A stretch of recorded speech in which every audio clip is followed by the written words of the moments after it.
right. So we are on and going. I guess the early talk I want to take the chance to run, but we are doing it as quickly as possible this week. I don't want us to waste any time.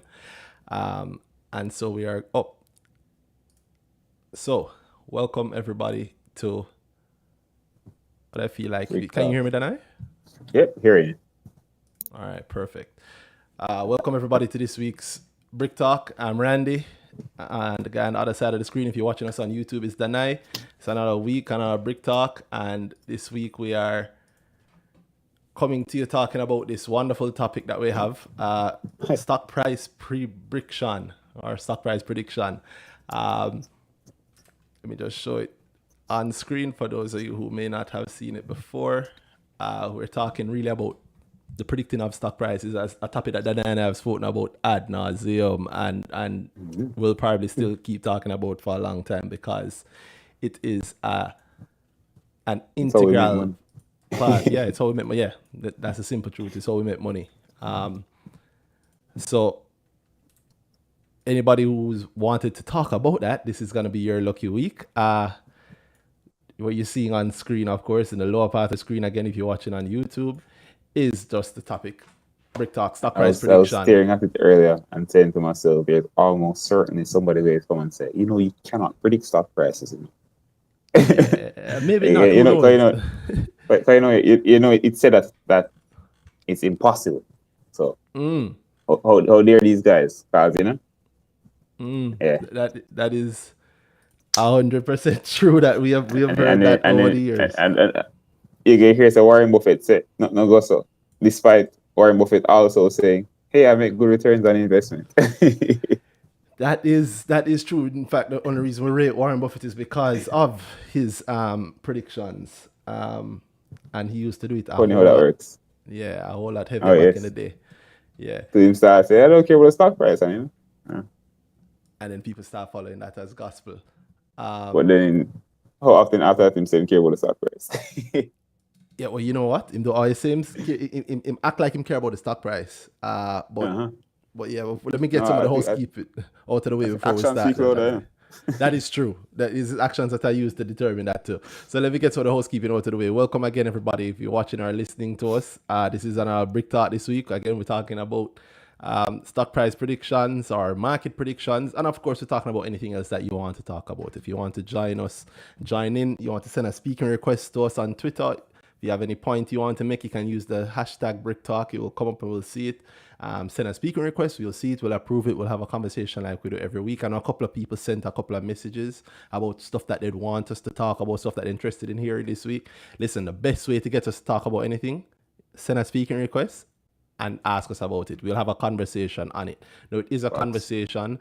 I am not a licensed investment advisor. I do not do investment advice. I do have a wonderful course called, I'd easily say, the best investment course for anybody starting out or wanting to get better at their portfolio management. And it's called Grow, Every Mickle Lot Grow, but I'm not a licensed investment advisor. Danhai, on the other hand, is my brethren, and he is a licensed investment advisor. And you can have a session with him by going to dhalladvisory.com. Right? Now, pointing both of those things out very early for you because those are our disclaimers. We're going to have conversations like we do every week about the market, and we're talking a very real way about the market, about stocks, about what we do, what we plan to do, what we would do, yada, yada, yada. None of it should be taken as investment advice. It is not investment advice. You want investment advice? Book a session with Danhai at dhalladvisory.com, and he will sit down with you and he will put together a personalized portfolio for you that is, don't take my word for it, ask anybody who sat with him how good his portfolio results have been since he's been doing it, right? And even before him doing it, I know how Danhai has been working and picking stocks. We use a practical investing method that I teach at Grow, and if it didn't work, we wouldn't be here talking to you about it, trust. So with all that said, welcome again. That's our disclaimer. And it should be remembered throughout. And if you're watching this in the future, same thing applies. Still not a licensed investment advisor. And even if I am, during this conversation, just like how Danhai is, we're not dispensing investment advice. So with all that said, welcome again, Danhai. And I interrupted your point just now. So it was on the topic of the day or of the week. Well, I can't remember the stock point. price prediction. I can't remember the point. Was it thing there? Was it me the whole Warren Buffett thing I went into, or just something? I'm not even going to pretend like I can't remember either, brother. Short-term memory taking a hit. Them say COVID affect that. And thanks, by the way, let me just say thanks to everybody who has told me, get well or sent a good message for me or sent a nice message. Thank you. I am feeling better. Still taking it very, very easy. That's the crazy thing about COVID, right? I mean, I am vaxxed, triple vaxxed.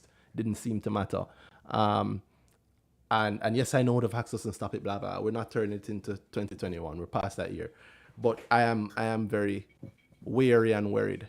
I've been reading a lot of those articles that talk about long COVID, the effects, and also just that, at all. But like, what do? You roll in the dice. You don't you don't really know, right? You don't really know until it happens.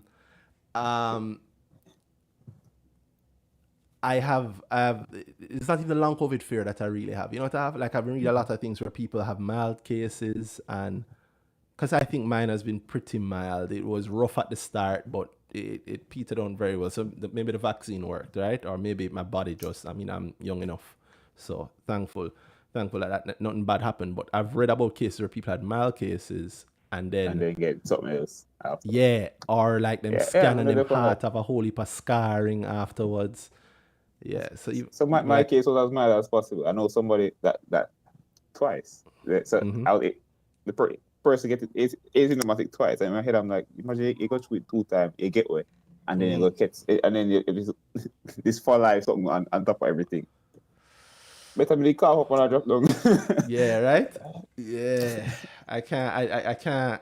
I don't want it. And if anybody going through it right now, I mean, I am hoping that you make it through it fine.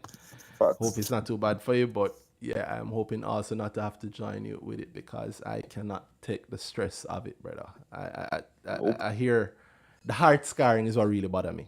Like I hear, take it easy even after you're done. After you think you're perfectly fine, take it easy. Don't start with any heavy exercise because a lot of people have scarring in their heart and stuff, and you never know. Anyway, so thank you to everybody thank you to everybody who's given me a kind word or well wish or whatever. And of course, as we said, always welcome to join in. Send a speaking request if you're listening to us on Twitter. Send a speaking request. We'll approve it. We'll talk to you about whatever your point is or about the point of the evening, which is stock price prediction. I'm sure we'll have a lot to say on it. And yeah, I see somebody has sent an early request. Stuart, what's up, Stuart? Stuart turning this thing almost weekly. Yo, brother. All I have to say is that Danhai and Randy are lying to the people because there's no way that you can be making these many predictions over these many years and getting it right. There has to be some trick to the thing. You have to either know somebody in the system or you have some link, or you're just too damn lucky. You have a crystal ball and you're just not telling us. That is it. I'll tell you the secret. Of a bridging, he's 6 months ahead of us and he leaves message for the past. See, it makes sense. It makes sense. That must be it. Because how else can you be doing things that people that are so-called experts in the market cannot do and do it repeatedly, time after time after time after time? How? How say it? How? All right. I cheekily want to say Obia, but I also well, I know that my parents would not be very happy to hear me say that, and I would be very happy either. As much as I did, even the post that I initially I was gonna have them put the pencil over my ear and like something on your head, and I say, you know what, leave it on the brick, leave it on the brick. But how we do it, to be fair, listen, we're not. I will tell you this that I don't think we're unique in the market. If you're in the market as long as we are and doing what we do, you didn't have to be there long. From you start understanding the market, you start seeing the footprint of certain houses, certain people. We're not the only people that are in the market making money. I'm making money consistently, good times or bad, right? At this point now, I think since I've started talking very publicly about stocks, I think I want to say it's either 3 times that the market has gone through a recession. I don't want to say a recession. That's not the right term. I know what you mean. It's a strong pullback. I would use not a recession. Because if you go to a recession, you know, one, you're going to get a lot of people balling about recession, and then two, somebody correcting and say, this is not a recession, whatever. That's not what it meant. Meaning receding. So, okay? Yeah, man. Yeah, so some strong pullback somewhere, and then the whole tumbling that causes. It's funny. It really is funny. Like, you know, it's two advantages in the market: knowledge and money. Mm-hmm. These times are, I think, is a real show of that.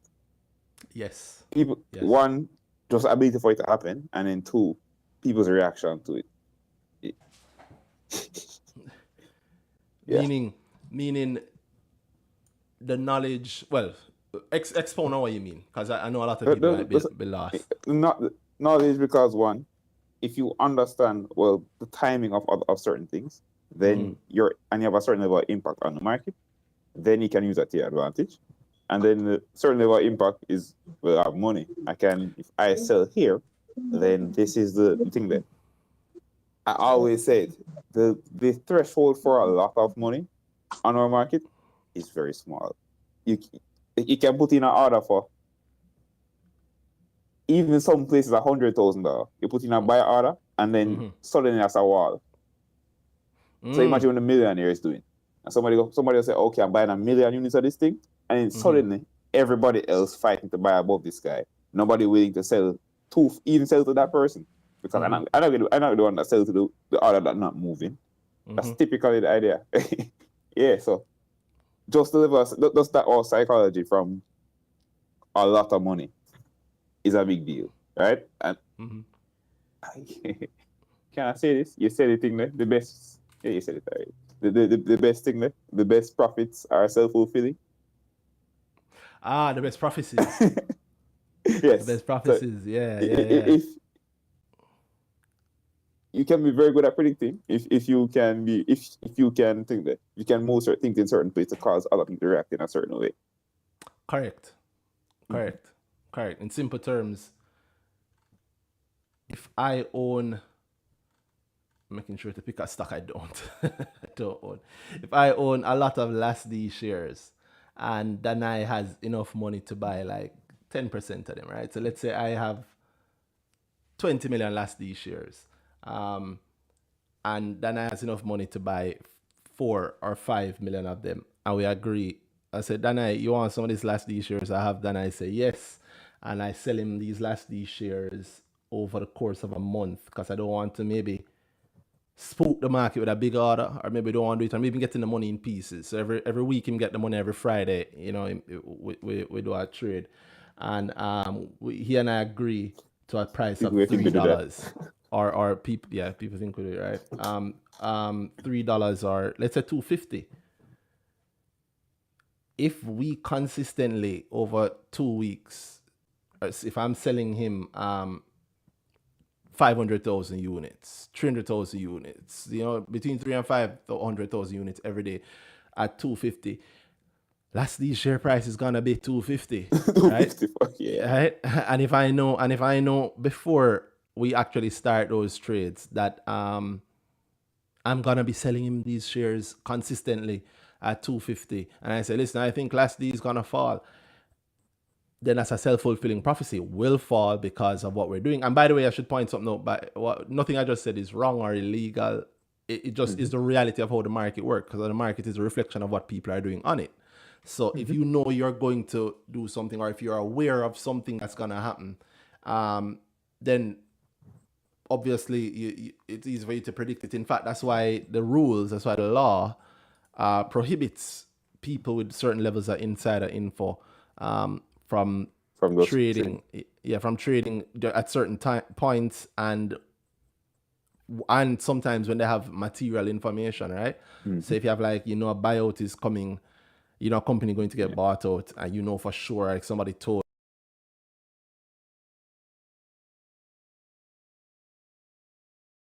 on it. I'm trying to remember the exact wording of that in the market, or in law, or how the exact wording of that goes. But I know certainly if you're in, like, front running, if you are broke and you're aware of your clients doing some things, like you broker a deal, or you have a deal that comes in front of you, and maybe, you know, the deal is being shopped around and you see the details of the deal, and then you don't participate in the deal, but you go ahead and buy or sell shares ahead of that deal in order to make money. Like, the law actually prohibits that. Yeah, that's why the law prohibits it, because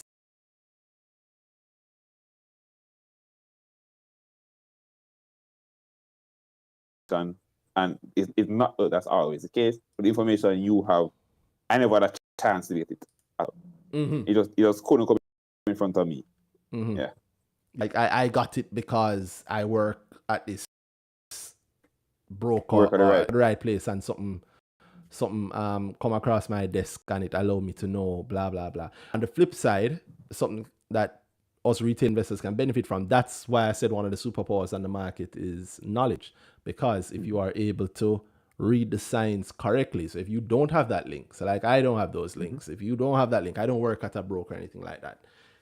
If you can spot the signs of something that will happen ahead of time, and you can research it well enough to be sure of it, and you make a bet, meaning you actually put skin in the game, you buy the stock ahead of what you expect to happening. That is an example of knowledge being a superpower in the market, being a heavy advantage in the market, because when the thing actually happens and the market reacts to it, you would have been in ahead of time, right? Yep.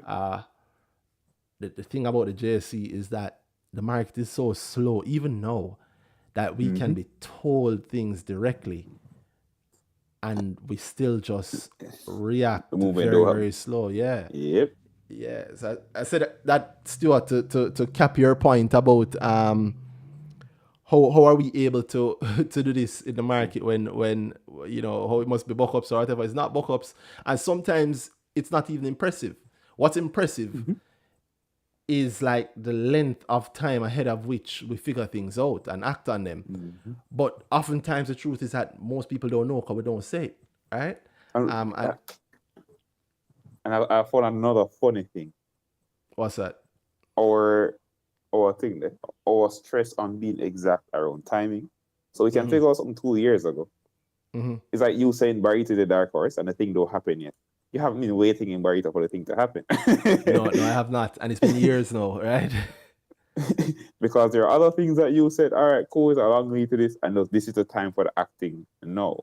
I know that the thing I'm waiting for to make Barita do the thing I want, it's not happening yet. So I don't need to be in Barita for the thing for the thing 2 years before it happens. Because suppose Barita don't move in my I'm leaving so much on the table just waiting for it. So yeah, that exact time, you cut down the time to make sure you know exactly when you're going in is a big deal. And the next thing continue. No, the next thing was the exactness. I think people forget that part, especially when we talk about this. There's going to be somebody saying, well, we're acting as if we're a crystal ball, as if we have, we know the exact time, we know nothing like that. Prediction don't mean it's absolute. It really just means, all right, cool. You see it coming, and then your probability of it happening maybe is on a higher end, or maybe it could all wrong more than I think. As long as they make the prediction, right? The real deal is being right about it. Yeah. So anybody can call the shot. You just have to work. The shot actually has to connect. Yeah. And that's why it's kind of lazy. At least I find it kind of lazy. Like when doom and gloom is one of the easiest things to preach on the market. Why? There is always going to be a time to come where a lot of stocks will fall in value. It is the easiest thing. If you just keep preaching it, it will happen and you'll be able at some point to say. It's funny to me that like economists still try to make their careers on predicting a market crash. Well, it's reliable, so why not do it? It's worked since the time of You think it stopped working by now? No, because it's linked to human nature. So the truth is, human beings, I think, even though with all the technology that we have, we're still very impacted by recency bias. Look at the IPOs. Oh, yeah. Not even. Check the temperature of the market now versus 3 weeks ago. Pre-dollar versus we are post-dollar. behaving. we are behaving like, yo, the market dead, and there's nothing beyond this. It's only down from here. Mm-hmm.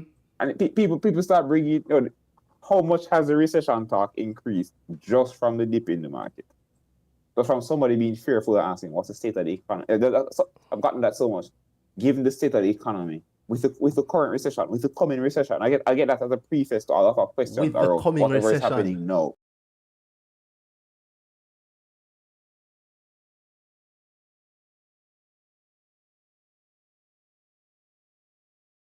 You're saying you're reacting to the cause of it. When the cause, you never don't want a recession and whatever. Until you just hear a random man say something about it. But suddenly, it's a reason the market gone and whatever. It's really just how I feel about the market right now, based on where my picks, as I saw 2 weeks ago, they were really up, and then hitting red now, or then break even, or then barely in profit. You're reacting to that. You're reacting to that feeling. It's almost nothing to do with the market. And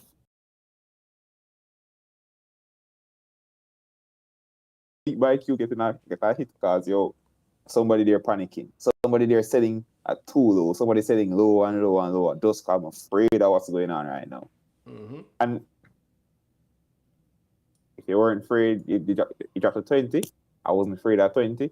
Afraid at 19 though. And there's a whole set of people that afraid at 19. And there's a whole set afraid at 18. And it keeps going down and down and down because it's getting closer to my entry price, or I'm too far in loss now, so I'm jumping out and compounding that, and then the whole hysteria behind that. I get a very long lead. Yeah, add to that, the sorry, I think my camera just jumped off. Yeah, add to that, just the general feel of frustrated investors, especially new investors. Like, let's not. Oh yes. Big up Dollar for pulling this many people into the market. Like, I don't think anything since Wigton has really excited people as much. I don't even know if Trans-Jamaica as much, because Trans-Jamaica was like a lot of, we miss Wigton. So, Mm-hmm. I was wondering if I'm modeling Trans-Jamaica because of the after. But it got out of a pull, so I'm wondering maybe he get a good pull. But I know that Wigton, everything around Wigton was great. So I don't know if I'm just conflating that with, all right, cool, Wigton was better for the pull. Though I know of Trans-Jamaica.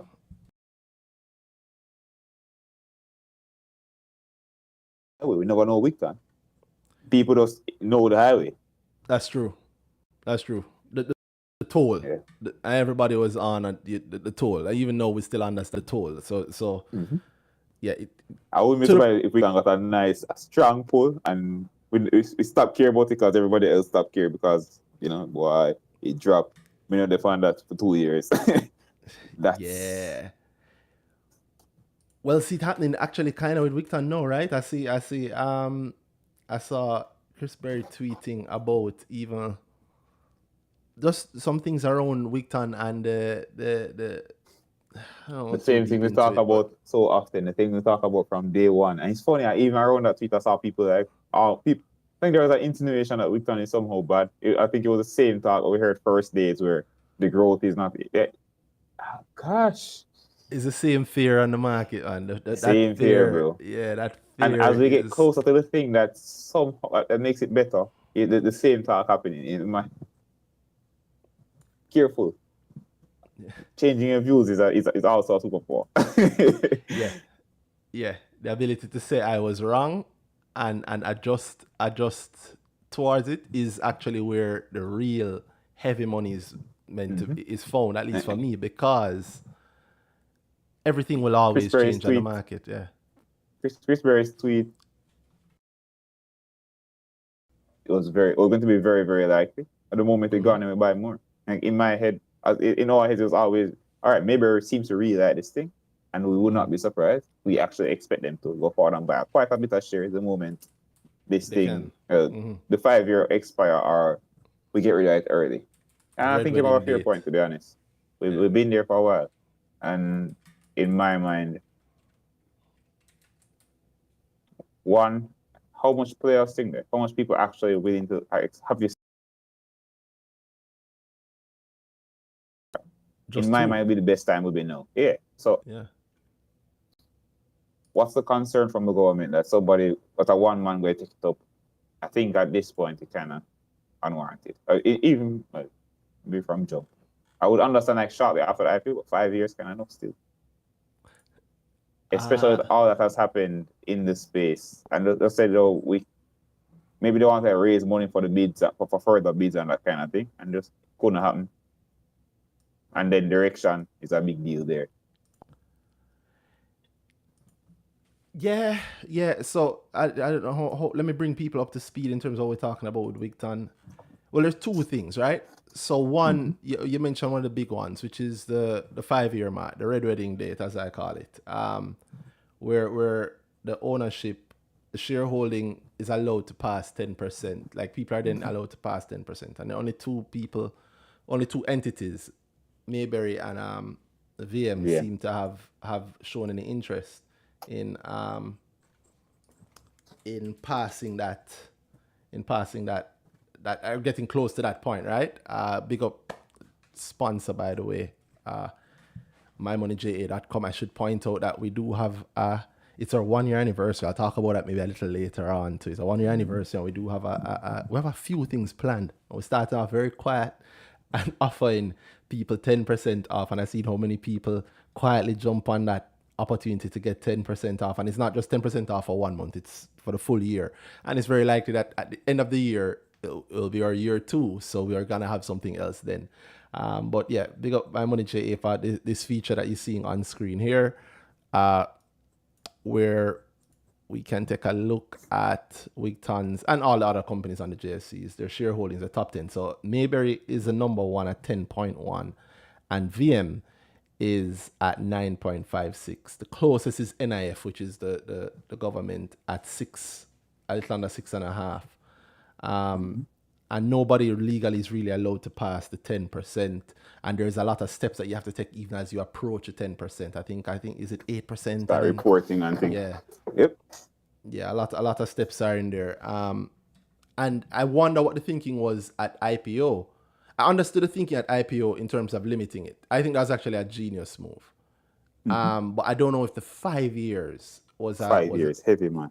Yeah, 5 years really, really heavy. I don't 5 years into it, there is no one strong direction. Yeah, at board control.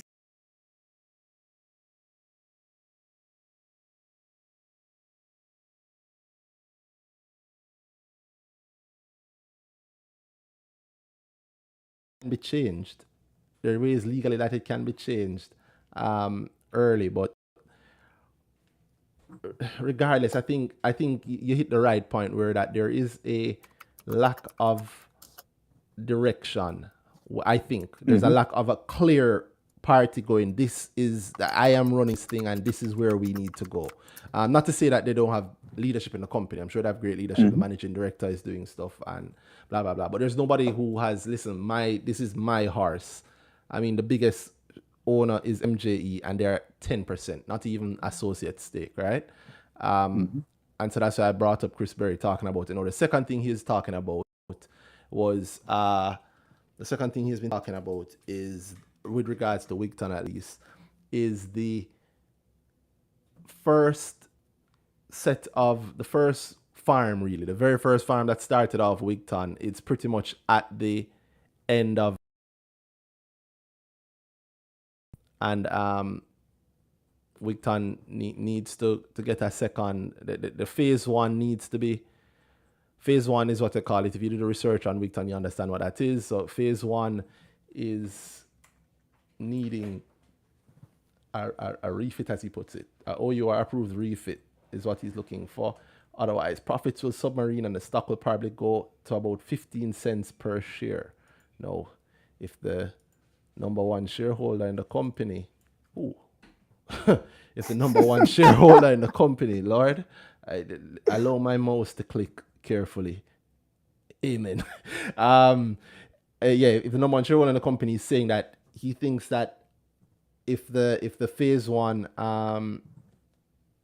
revamping doesn't happen, he can see the stock price going to 15 cents per share. And if that's a number one shareholder, that's a big deal. No, also tying two things together, the number one shareholder also has the ability at least to put a lot of shares up for lower and lower prices.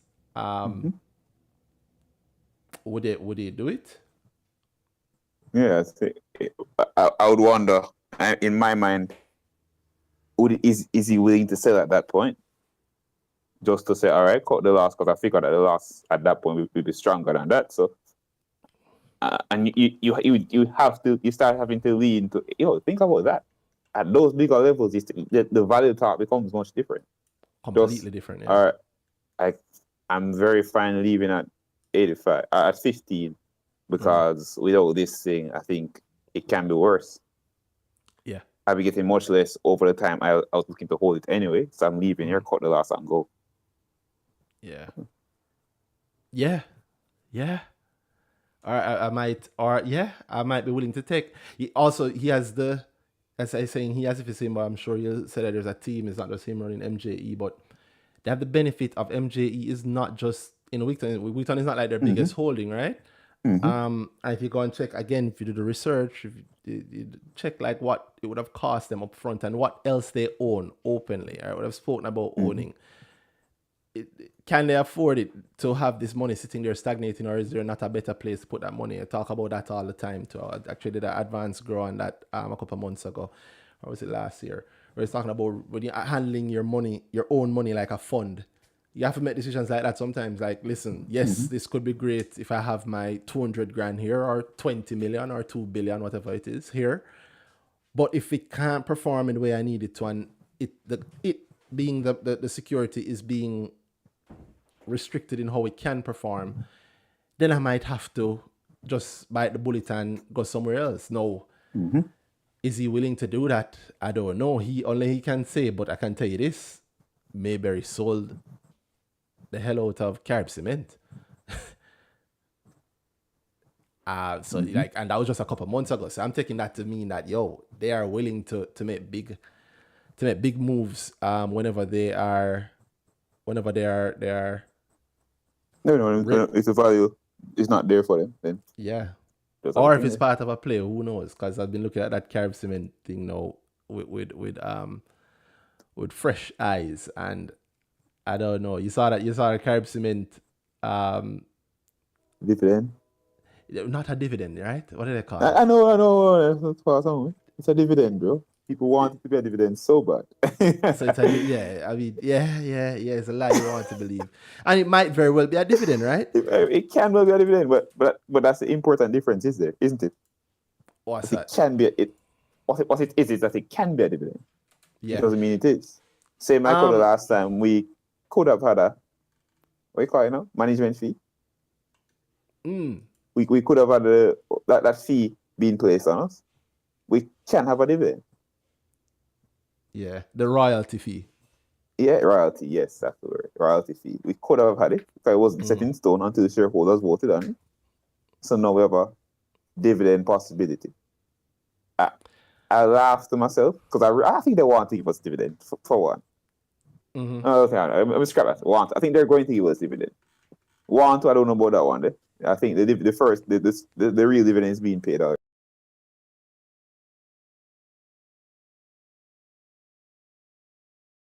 That approve the royalty fee could also say no to a dividend with the same level of strength that they said yes to the royalty fee. True. But they're also the ones proposing it, so yeah. I don't know if they bother to. No, I think they want to give us a dividend, by the way. I think they are going to. I don't think they want to give us any dividend. I think they're willing and will give us a dividend. I was fine. Guess not. They could do that. For me, it was just as digging into it and as seeing some more things. I was thinking, they put a recommendation out there that's going to be put to shareholders at the AGM, but they haven't told us when the AGM is. No AGM has been called, right? So no AGM has been called, and then I started to just do the work. I actually started to talk about it in the Girl subscribers group, where like it shows a couple of dots to me, right? Because you have a certain amount of time in which these things have to happen. The law requires certain things in a certain time. Like you have to have X amount of time between the notice for an AGM and an actual AGM happening. You have to have X amount of time between a dividend and a dividend being declared and paid. In fact, the JSE rules require you to say, as John Jackson said in one of his recent articles, that the JSE rules require you to state if you're going to consider a consideration. Yeah, and he's saying that they didn't say that they're considering one. I don't know how accurate that would be though, John, because this doesn't mean it's a consideration. But exactly. I found that weird because all right, if so, the JSE rules say for to pay a dividend, but I think this one starts with where we started with. A lot of this is not necessary for the thing they are doing. We don't need no shareholder approval of no dividend.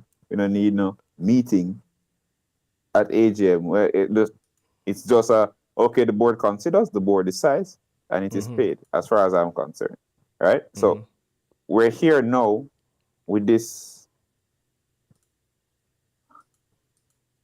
circle of confusion. I'm getting a recommendation for a dividend. They're not actually. I wouldn't say it's a consideration for a dividend because it's not their decision. There's no declaration to come from them, and they would make a declaration. Would they need to then put up after shareholders vote on it? Okay, we considered and then we decided. Exactly right. It's at the AGM that the consideration is consideration. Exactly. Yeah.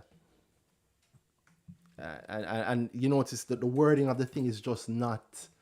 It's not the usual wording of a dividend notice. It's actually the older wording. Caribbean Cement used to word their dividends like this way back in the day, right? And the last time they paid a dividend was 2005.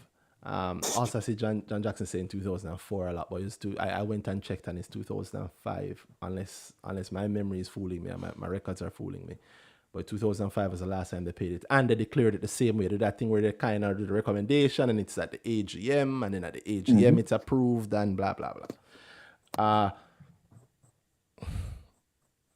I just feel like, okay, the fact that you put this up, but you haven't, even though they have not clarified and said when the AGM is. John Jackson, in his thing, has an AGM date. I think him say, I'm always hearing chatter in the market. He has an AGM date of, let me not misquote him. Let's just show his article. Okay, did he say it clearly, as in say this is the date, or him say I hear this is the date? Yeah, that's why I don't want to misquote him. I want to get it right. So he says the company provides evidence of 2 letters addressed to the JSE notifying that a meeting would be held initially on May 23rd. And another dated May 20 indicates a change of the date to May 26th. I mean, we're having this conversation June 10th. So I mean, they have. I don't know what this is about. So, John Jackson is also pointing out other things, but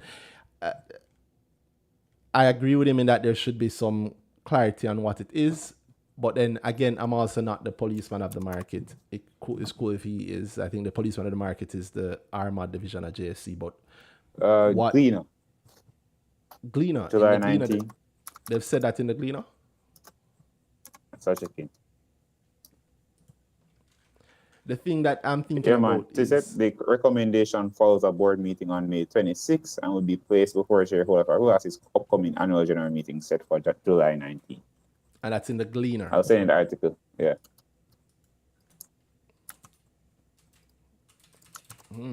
Sent. And this is from a week ago? Yeah, June 7th, this week. Really? What's in it? What's the... Okay, let me not guess. May pay the first dividend. Okay. 17 years. Yeah. Yeah. Their 17-year history. 1 second while I just allow people to see that. So if you're waiting for us to talk, don't worry. We are going to take you guys who have been waiting. We're going to take points from you guys who have been waiting, but I just want us to get this whole point out because I think it's a really, really good point. Dividend. Thanks, Danhai. I see the article.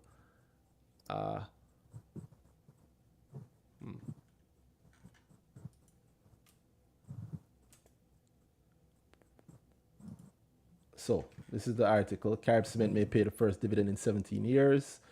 And board meeting, upcoming annual general meeting set for July 19th. Now, where's that date from?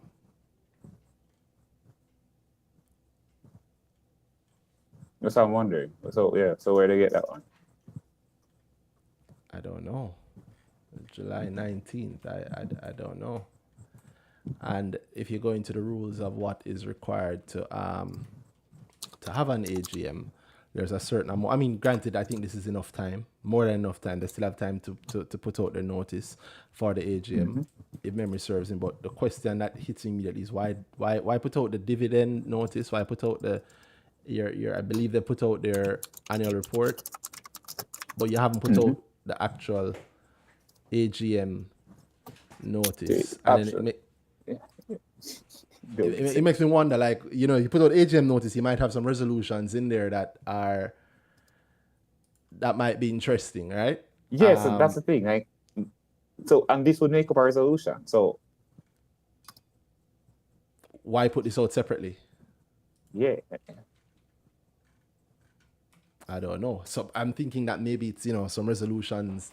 There might be a resolution happening in Carib Cement AGM, and this is wishful thinking, by the way, guys. It's nothing but my own pipe dreaming happening here. Now, if you listen to Brick Talk long enough, if you listen to earnings season from before, you know that there's things that we've said about Carib Cement, and if you've come to depending on which grow you've been to, I've also made a couple of predictions about Carib Cement over a little time now,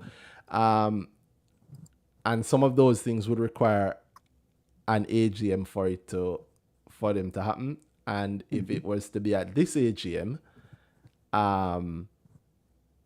once the notice comes out, I think it would stir the market. And so I'm having a half conversation because I had more of a conversation about it with Danhai privately. And Carib Cement can be very, very interesting, but then the question remains: does the... I think we said a lot of that publicly. The things that could happen. We have said a lot of that publicly. Things that could happen. Yeah, we have. I don't want to go into it again. I'll leave something for people to go and research. Okay. Yeah. But it's out there. It's in the public. The things that we've said could happen, and this matches the timeline, and it matches exactly what it would look like. And it just seems very, very weird to me that they're not being as upfront as quickly as they could be. No, they're not breaking any rules, and make that clear. They're not breaking any rules. They're not doing anything wrong. But it is it's an example of future knowledge, or the possibility of knowledge that can help with the possibility of future gain, right? And the future gain is us really predicting stock prices, which, like Danhai says, it's the truth. It is what we do. That's what you're supposed to do. So your advisors are supposed to do. That's what your investment advisor is supposed to be helping you predict where the stock price is going to go within the time of your goal. Now, I should say that I see the July 19th thing on Carib Cement's website also, meaning it looks like it's a copy of the same article. Yeah, but the fact that they have it on their website gives it a lot of weight to me. But don't they often do this? Oh, wait, stop. Is it? This is Carib Cement's official company so website. I wonder if this is the next way around, if they put it out or something. Actually, yes, you're. I think they put out. So, yes, 19 for you. I was wondering which one came first, and I was saying maybe because I know they post articles under the news thing. But the fact that it's written like this different heading out of it's not. There's no link to the Gleaner article. Makes me think that this is something they wrote. Yeah, correct. Which the Gleaner article is probably just also part of the press run, the PR push that the company puts out there. And it's the same quote. It's the board intention that this payout will be the start of a sustainable dividend program that should be aligned with the operating results. Recommends dividend payment to shareholders. Carib Cement recommends dividend payment to shareholders. What a headline! Yeah, recommends. Carib Cement recommends. Big up, Uno. Yeah, John Jackson might have a case. Who knows? They very well have a case. Now that I look at that. But yeah, this is an example of understanding something and seeing the possibilities that come from it, and it might lead to profit in the future. But the question is it the kind of thing that might run up into a wall if a larger shareholder still continues to sell down? But I don't know if that will happen. But that's the risk, right? Yeah, we don't really that's know. The question. Yes. Yeah. That's the reality of predicting the stock prices, that you don't truly know what will happen. And we got to that tangent. Go ahead. It's why you have to be flexible. Because I think, again, scientists often talk about how the more you learn in science, the more you think that, the more you find out how much you don't know. Yeah, I think the quote is, science is I can't bother find it in my head, but yes. The more you learn, the more you think that. And the more you learn this is the more you think. What you're often learning are the ways this can go wrong. Yeah. And it can set up signpost, and it actually helps you to be more right, because what you start into is, okay, you have signposts for, okay, why will this work out? The things that can impact it, and so I can see when they're coming, so I can shift accordingly. So and that's why I think that's a big reason when you look at shorter timelines. That's why it's heavier risk and harder across shorter timelines, because so much things have to work out within such a short timeline. But it's fine. If you're waiting on Caribbean to do a specific, imagine waiting on Caribbean to be okay paying dividends, and you predicted the possibility of it from when they were thinking there. In fact, we actually did. We spoke about it when 2017 or so, when we had this thing that's still being paid, the kiln fees. Kiln fives, yeah. And then when they move out of that, the first talk was dividends. The first conversation we had around that was dividends and the possibility of it coming online. So we're moving to a point where we can't pay it, where dividends will be paid. And we're here now. But imagine sitting in Carib Cement. Imagine if you have a very short timeline, and Carib Cement paying dividends was a strong possibility of Carib Cement paying dividends, like we had last year. Would say, all right, also the market will be very willing to buy Carib Cement higher, because our profits matter to them more, because they can get dividends on it, right? We saw that last year. Last year, 2021, sometime over that period, right? Imagine waiting on that, on the market to be there from 2017.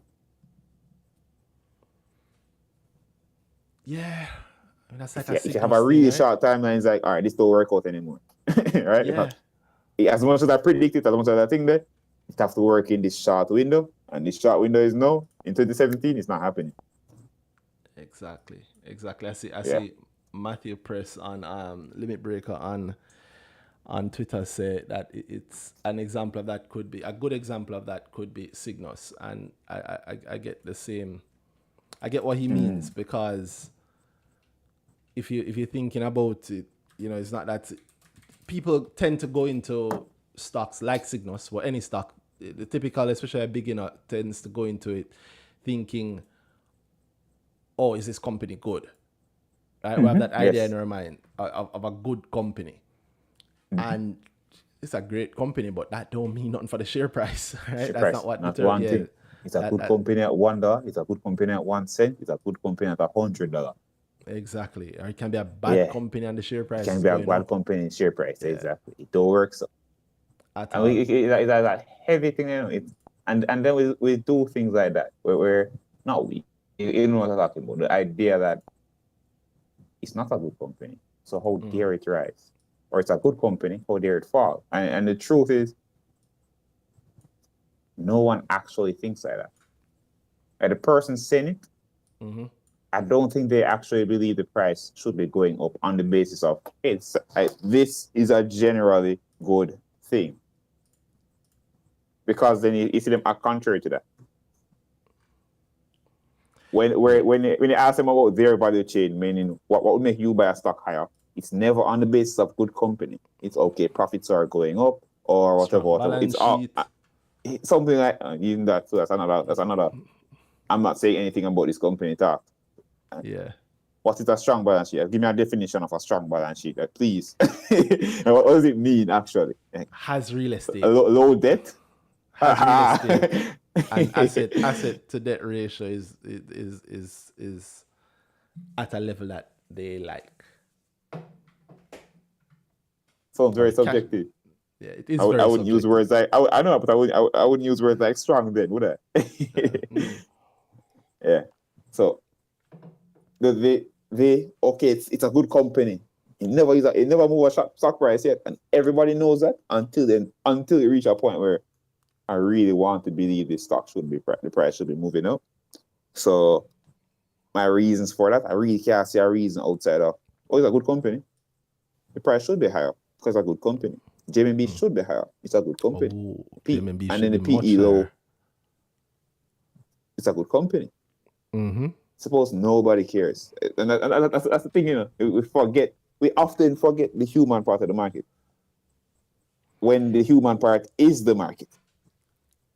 Yes, I mean, Breach, you're 100% true. You know, that's my thing. Yeah, I always use the analogy, the actual fruits market, whatever, and I think stock market is purer than that in terms of the level of action as a market, the interaction you have between people and where they actually place what they want from it. Because in say the supermarket, in the market, a food market, you have buyers and sellers, and we are that. When we go there, I'm not going to sell some tomatoes next week. When I go to the market, I'm always going to be a buyer. The thing about the stock market is at some point, I want to be a seller, no matter what you tell yourself you are a seller. Because you watching that stock prices, you're being a seller, all right? So, no, I have to play both sides. And then certain things start coming to that because me buying this, I know at some point I will sell it, and it only makes sense to sell it if it's higher. It only makes sense to buy it if I can sell it higher at some point. Buy high, sell higher. I would love to ask what high is. Let's find out. Oh God. High is when a company that I don't like is getting a lot of chatter in the market, a lot of attention in the market, and the share price is I going. Just can't see it. Yeah, So like being very real, people say it all the time. Like I create. I create. CPJ. Yeah, CPJ. Another one. Learn. I found it. Yeah. I always find the timing of those interesting. You know? It's almost like them setting themselves to. It's setting themselves to be wrong. Yeah. Well, that was said when CPJ PE was high. Yep. On 2 quarters of profit. And then they dropped it. CPJ dropped the what was it, the Q1 results, and immediately the PE fell. The PE fell. No, I hope those people are buying in droves because it's no longer high, right? Because a cheaper price, better value, you should be buying. With stronger results, hugely strong results and growing results.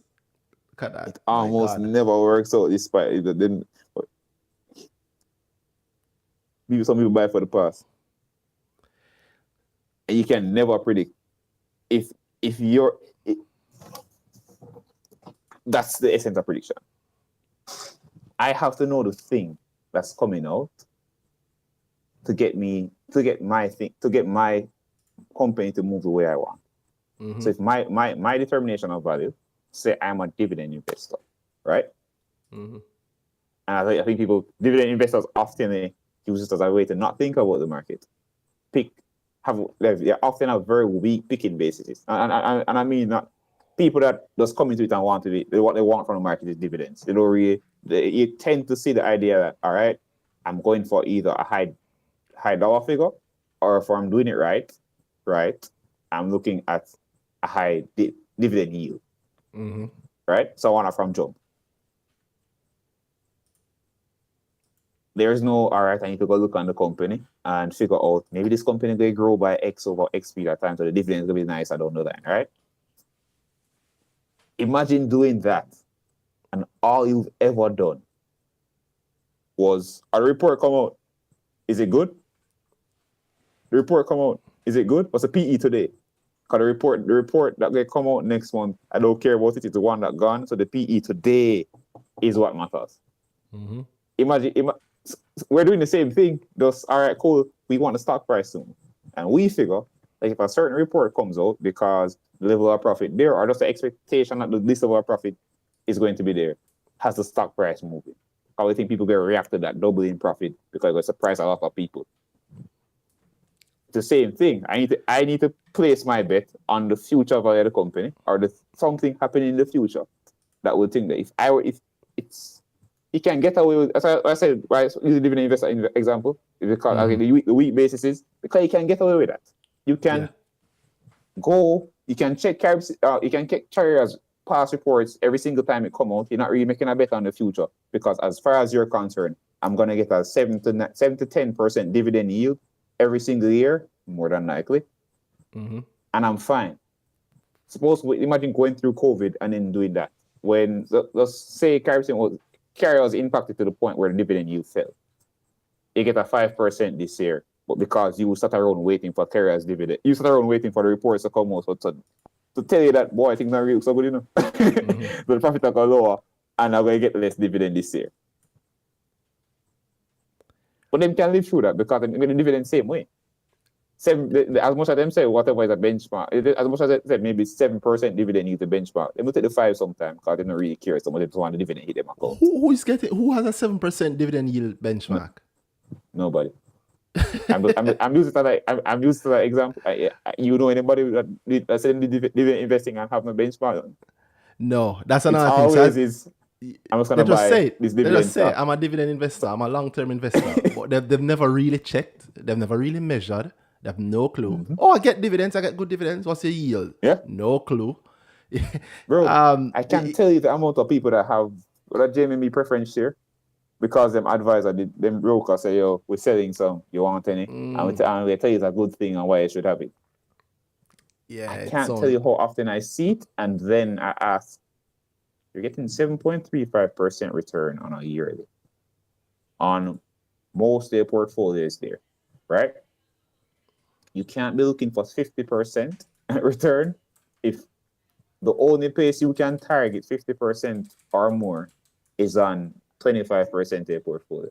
So this little piece of your portfolio, you're going to put in 100% stock and you want this 50% movement, and the most of your money is giving you 7.35% a year. Gold versus reality. Preference shares. We get some preference shares, some nice dividends. And when you say how you know it's nice, what's nice? Most people have never thought of it. I mean, I see it all the time when I do grow. They often check the dollar amount. They check the dollar amount and they are disappointed when they say, wait there. And you think that they saw the dollar amount and say, all right, good then, it's good. Now for them, we get the paper large time glitching. Yeah, I love that. Hey. Oh God, it's a serious point. By the way, I don't know if this is the thing you were mentioning earlier when you're talking about the quote. I know Richard Feynman had said science is the belief in the ignorance of the experts. And of course, when he said that, he meant it's a good thing. Science is understanding the ignorance of the experts because the expertise is behind you, but you're using that. Science is ahead of you. You know, you're using that to work out what is actual factual, and you don't really know until you've done it. You don't really know. It's the thing that anybody probing. I think that's where a lot of the market scares people. Yeah, because you really don't actually know. And I think often there's still a joke about it earlier. But how much times has it been that we had to convince people that we actually don't know? You know, like this isn't an actual thing set in stone to happen. We are actually here saying it's likely to happen. We maybe even have strong conviction that it'll happen. But even behind all that, we have to understand say it's not concrete. It might not happen. People don't get that idea because I think they don't want it to be a real thing. They want to know that there's some method here that will give you absolute certainty, so I can put anybody can sleep at night time, so they can have hope about the situation and not have a little creep in this fear that this can go wrong and I can lose money here. Yeah, because no, continue. And I've made an effort to never take that away from people. To never Because I know, say, I can't give you false hopes around this thing, because guess what? You can actually lose money here. Yes. And it's why, think of when we talk about certain things and the reaction from people is often, when we talk about aggressive return, then we talk about the level of risk and whatever we are taking or whatever. I've seen it more in other people now. Me being horrified by, to really want a level of return and the effort and knowledge that you have for it don't really add up. It actually, like, it in my head, because I'm advising somebody, I've been looking at them like, I very, very often my first thought is, all right, well, it's kind of pretty risky. We have to go through this and this and this, because I need you to understand that the thing you're doing is not a bed of roses. Yeah. And I think that scares people.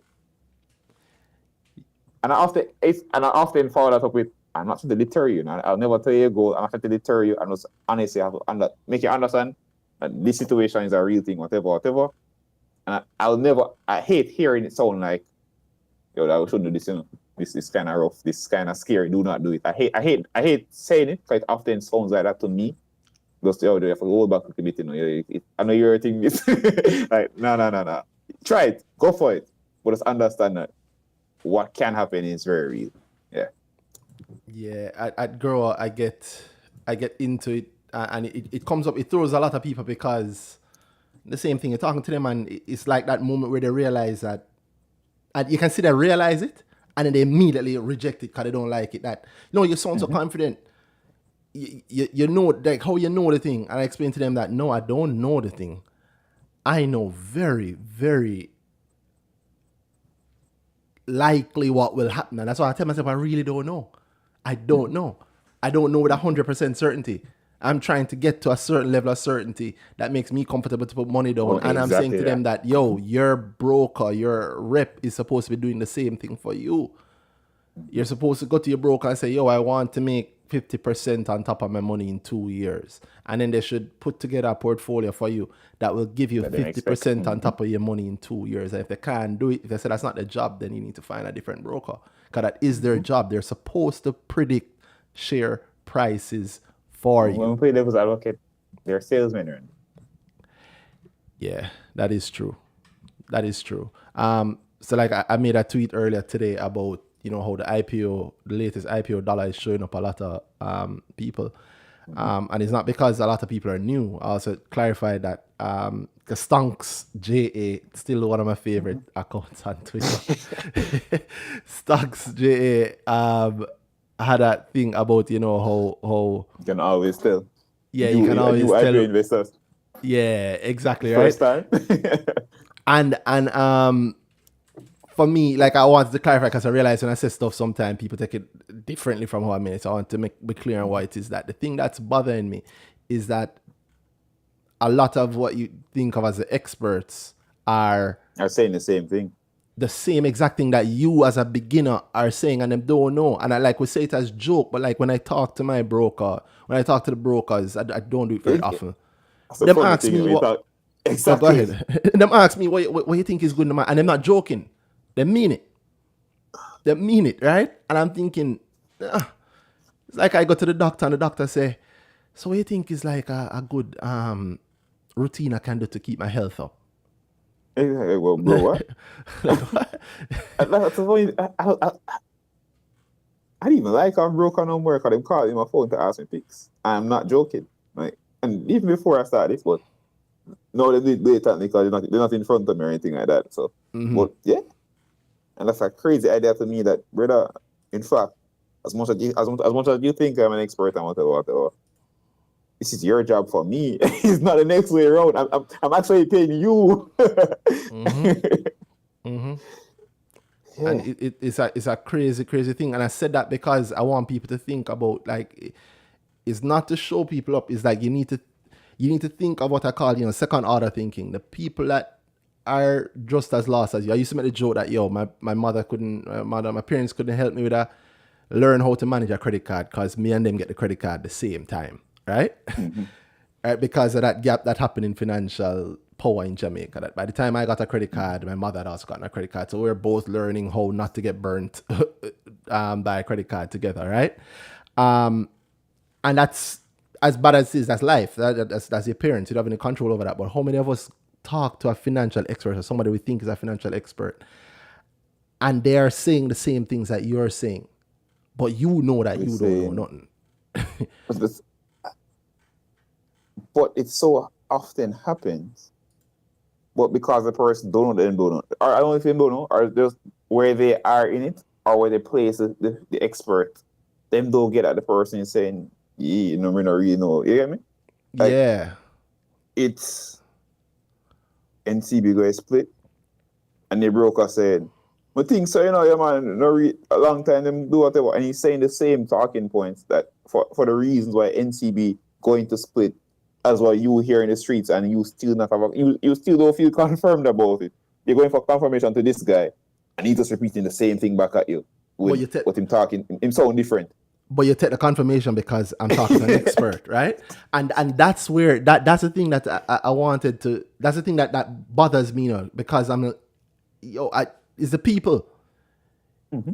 Like, I know it from the perspective of regular, normal, poor people that come with them little bit of money and them think that like you have a responsibility to know, and you don't know. And a lot of these people get burned, and them don't know them burned until 5-10 years on the line when them go and check them account and realize, say, hold on, the day when them need it, the day when they're retiring, the day when then something happen and them pull it and them add it up and check it up and realize, say, wait, if I add up all of my savings, them I have 2 million.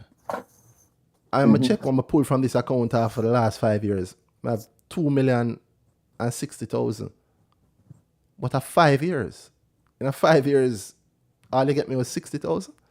But in those 5 years, you trusted because one, you and I put on the people, because at the end of the day, it's us, it's our money. If we had the same time, because somebody told me that story recently, and I have around 60,000, and I think it was more than 2 million, and they were dumbfounded. Because most people have never checked. I tell people, if you listen to this, you're a beginner. Anything you have your money in, check how much money you put in there, check how long it has been in there, and check how much money is in there now. And simply divide the amount of money that you have in there now by the amount of money you put in there. If it's something you put in there every month, add up the amount you put in every month, and divide the money that you have in there now by the amount that you added up every month, and see what you get. If that number is more than 1, how much more than 1 is it? It should be see what it is. -1 from that number, and that's your percentage gain. Or if it's a negative number, that's your percentage loss. Like, I just want people to understand that, because that's the reality of what them deal with. And like, I've seen the real life part of it where, like I say, you put in the money. You know it hurt when some people don't know about money and they're disciplined savers.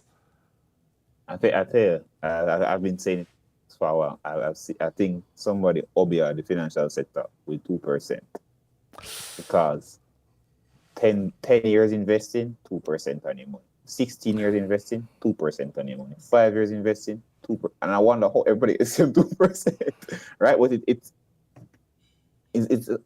serious, because I've often seen it. It's always the people that need it. It's never. I don't get the guy that think that it's just a money thing there, so, and do work out. It never really work out so good, but it's fine. It's always all right, cool. I'm investing for somebody's education. I'm investing for, all right, I have something to pay for at X time, because, the house deposit are saving for that over the last 10 years. I've so often seen it become, I have the same amount of money I put in over every single month I send these guys money. And the same amount of money I put in, the same money I'm putting out, and I'm no closer to the house, really. Except, okay, I saved for a couple of years. So come on. And then that forces you to say, all right, cool. So it's pretty same timelines on the house still. Imagine how much risk you have to be now, because you have to make 100% in a year to afford the house you want. And if my investments even gave me, I'll think of that. I will need 4 mil and I invest in 2 mil over 10 years. If you did double that 2 mil over the 10 years, which isn't hard, over 10 years, 2 mil, 100% over 10 years, and the money they owe isn't so crazy, right? Over the last 10 years, it's not, no. 10 years. Yeah, over the last 10 years, it would be an underperformance from my perspective. If I could have bothered the matter, it would be a very easy run. Yeah. I'm not there. I sure, but 8%. Yeah. Yeah. No, you're right. It's a very truthfully. I know. I just don't. If you have the knowledge, if you have the knowledge over the last 10 years, it's been a very easy run, and it should be. So to imagine not deliver all that risk now, because I need to make 100% in a year. Because the need is the need. Because the need is the need, no matter what. I'm taking way more risk because I saved for the last 20 years because I'm trying to cut that risk. Ain't nobody that for me at all. Yeah. And when you pull the money, them still are charge you a fee, Oh, that too. And take along with percentage and all sorts of things. Trust me, bro. I've seen it, man. You get a check and then cash the check. X don't send the money yet. X bank don't send the money yet. Them don't send the money yet. Oh, this thing is flying that I should have gone into, but X don't send the money yet. Yo, that's crazy, you know. You ever? I don't know if you probably have from your own personal, but I've seen so many clients. It's actually pointing out to me more with I have a pick on the market and I'm really trying to get this money. Mm-hmm. And it's separated because it's me, looking at the client, and I want the client to get the money by X time because I feel so strongly about this pick. But I think this pick will run wickedly in a very short time. And they need to get the money. And that money don't come, and then all the confirmation of it is happening when you finally get the money. It's at the top of the thing there because, imagine doing all of that, and then we're going to dip mode now. So maybe some things were looking still good, but the dip hit. Everybody start panic, things start fall. And the thing you got at a good price is no longer a good price because sinking. And you have to say, I have to find a new pick all around that situation. And my money never thing there. Because I had money parked over here, so doing whatever. Yeah, it's the reality of people's money. And if you listen, that's the crazy people money, That's the thing that bothers me, That's why I can't stop myself from talking about it, because people money is poor people money. I'm a see it all the time. And like when I do grow and people talk to me and I'm talking to the people from grow, them message me or them email me or them DM me. It's not people I know. It's regular people out on the road, regular poor people money. And like I say, imagine if you're fixed car, you're a mechanic for a living. Like all the people in my family, all the men in my family did work. They had their own work, what them do, what their own work, right? They do the 9-to-5s. So, and a lot of them, as we know, go through in Jamaica, a lot of them, they think they don't know much about finance, and so they push it over to the finance type. Say, no, they just give it, I get the people at the bank the money for do whatever, or the people at the wherever the money to do whatever, because I don't know what to do with it, so I get an expert them. Imagine you're for 5 years and you're safe because you know you buy the house. I might get that girl and then I ask her if I get married and all of that go on and you get her on the day and you have the kids and 6 years later and you're ready for buy the house now. And the money is at negative 3%. Oh, we have, if you were saving it under your mattress, you'd have been better off. Bro. And it's one thing to hear that and be told that, okay, bad situation happened. The market truly is down, blah, blah, blah. And that can happen. Those things can happen. But then I am me who know better. Like I know what has been happening in the stock market from maybe from before the junior market, but I'll put it at the junior market. So like the last 13 years, last 12 going 13 years. Not just the junior market, the whole market, but that's an easy milestone. Like there's no reason to tell people that when so many... Yeah, so mostly go on right. And you had the benefit of being a long-term at you, You could have said, and get some nice rise. And you could have said, I'm a long-term person, actually, because in 10 years I get invest this person money for. Yeah, them things, they hurt me when I think about it, bro. It hurt me when I think about it. And it hurts me because I know that most people don't know that this is happening to them, to their money, because they don't know. They've never checked it. They never checked it. Anyway, we've been yapping for a while, and we could yap for long, but let me pause and take a couple of the first people. I'll take Miss Nyla. Hi, Miss Nyla. Hi, good night, guys. Good night, Miss Nara. Thank you for I your always, patience. yeah, you're most welcome. I always enjoy the discussions around like the psychology, right, of people and how much that plays into the market and the movements that we see. Cause like I've been like observing a lot myself, and I'm just like, wow, this is crazy, right? How this actually works.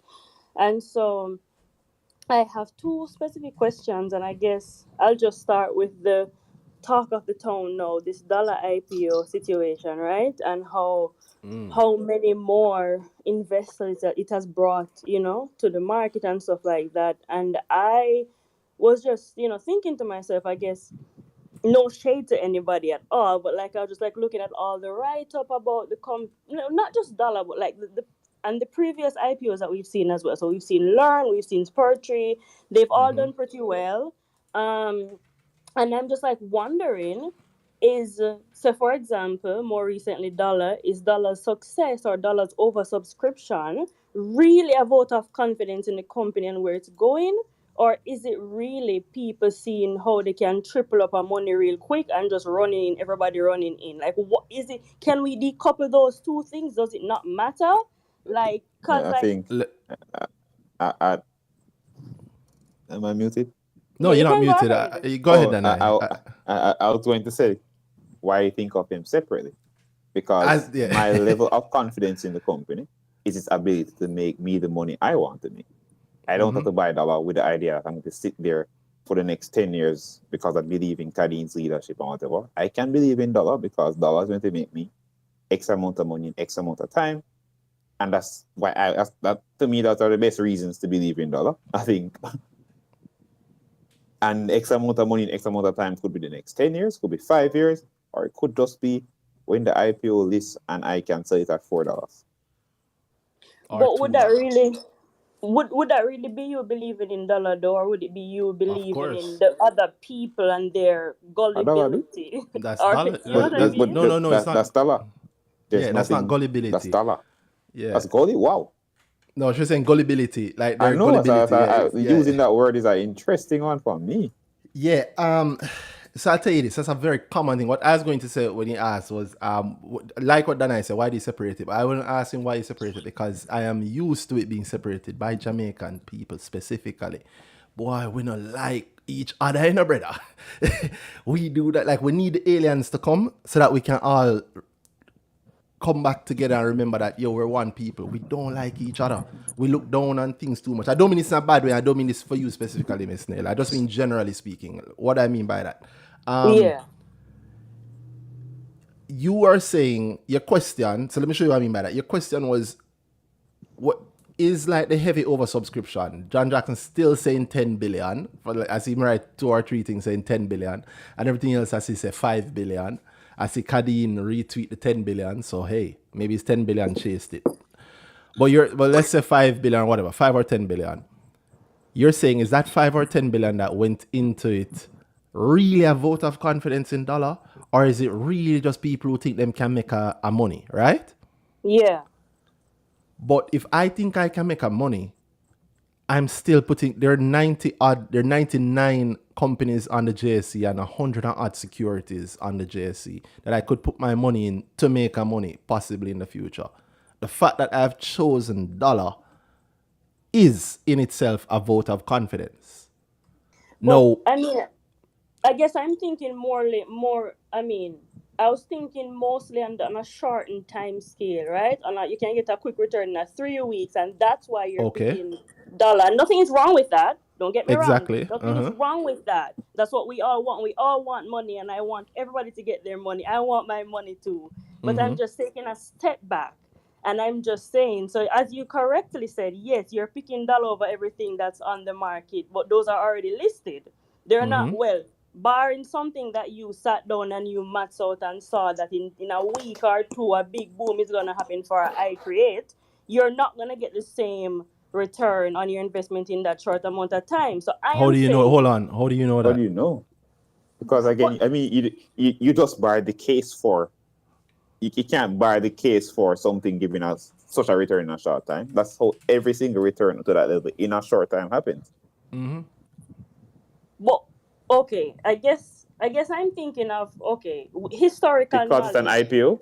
Yes, exactly. Based on our Jamaica. historical knowledge of the IPOs in Jamaica, we know that within maybe a 2.5 week, a 3 week period, we'll see a massive jump. So no, we don't. No, we don't. No, we don't. I just said one that don't go so. The more recent ones. What about Signals Real Estate? Hold on. You remember what I said earlier? If you're listening earlier in the show, I said to Danhai we never went down that tangent, but I said that we, especially now, regardless of the level of knowledge we have have a heavy recency bias. That's true. Danhai just mentioned one, Sagicor Real Estate Signals Fund. Signals, not Sagicor, sorry. Signals Real Estate Fund, SRF. What was the IPO? What was SRF's IPO? Yeah, I didn't really pre that one. I wasn't Why? really Last year. It wasn't very popular to you, right? To be honest, I'm a newbie here, right? I'm just started keenly watching the market, so I haven't This new to you? This fresh. What was that? What do you mean? The listing ceremony for it happened October last year. October 2021. No man, I'm brand new to this, Randy. No, I understand. At the same time, man, as Spur 3 basically, it's as far from Spur 3 as Learnings. That's true, yeah. And we have APOs in between that. The KP REIT just closed today. Yeah. That's out there too. Well, we'll need the next few years to see how that works, but my views on that are known. We've had. You said that you're talking about the comparison in movement. Look at the difference between a JFP and iCreate. No, iCreate, which is not an IPO. In the same time. Right. Yeah. Okay. So we can do that comparison. No, we should. We should. So JFP IPO'd at $1 and it's now 36% higher. It IPO'd at the 14th of March and it's now 36% higher June 10th. Right? iCreate, if you go over the same time period, iCreate the 13th of March to today, the 14th of March, I'll say. I'm not zooming into, the 14th of March, 84 cents, and today it's $2.57. Yeah. This is better than the return that you'd have gotten from JFP, which was an IPO. But Randy, though, I think something that I didn't mention though, because I guess I was just kind of like just focusing on, I was thinking largely about the company, the direction of the company, where you think the company is gonna go. So you believe in Kadeen's leadership, or you believe in that in 3 you're going to get a massive return. I didn't really talk about the whole. Let me choose my words carefully. I didn't really talk about the machinery, so to speak, behind pushing an IPO. Everybody knows that people told me that their broker said don't buy JFP. So of course that has to be factored into how it performed over time. We know that wasn't the case for a Learn or a dollar. Right? I don't. I know brokers who said don't buy Learn. I know brokers who told people to sell. But what is at large scale though? Like everybody knows that people say don't buy JFP. Like everybody still talk about that to this day. There's a man who tweets about it all the time. Who you talking around? Told you not to buy it. Yeah. And 36% is here now to show that it was at least at this time period a bad decision. You're not going to hear a lot of defending of the analysis and recommendation of brokers from us on this show. They're not very good at it. But what I will say is for you, us, because I'm not thinking about them. I'm thinking about us as the regular, normal people who have to make these decisions on our own because we don't really have many people to help us, right? Danhai book out constantly. Everybody can go to Danhai. As much as we do this once a week, everybody don't hear it, everybody don't listen, blah, blah, blah. So with all of that said, what am I as a regular person supposed to do or think if I'm looking at the situation? So that's going back to your original question, which is are the people that buying, you say, is it really a vote of confidence in dollar?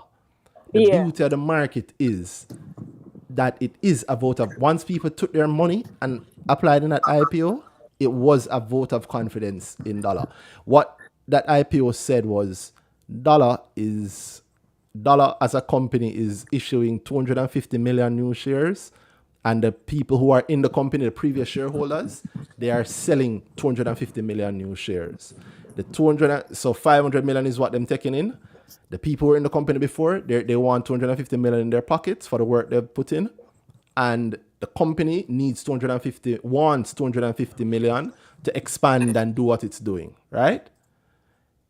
Once somebody puts their money in, they are saying that they believe enough in this vehicle to go ahead and give you the money.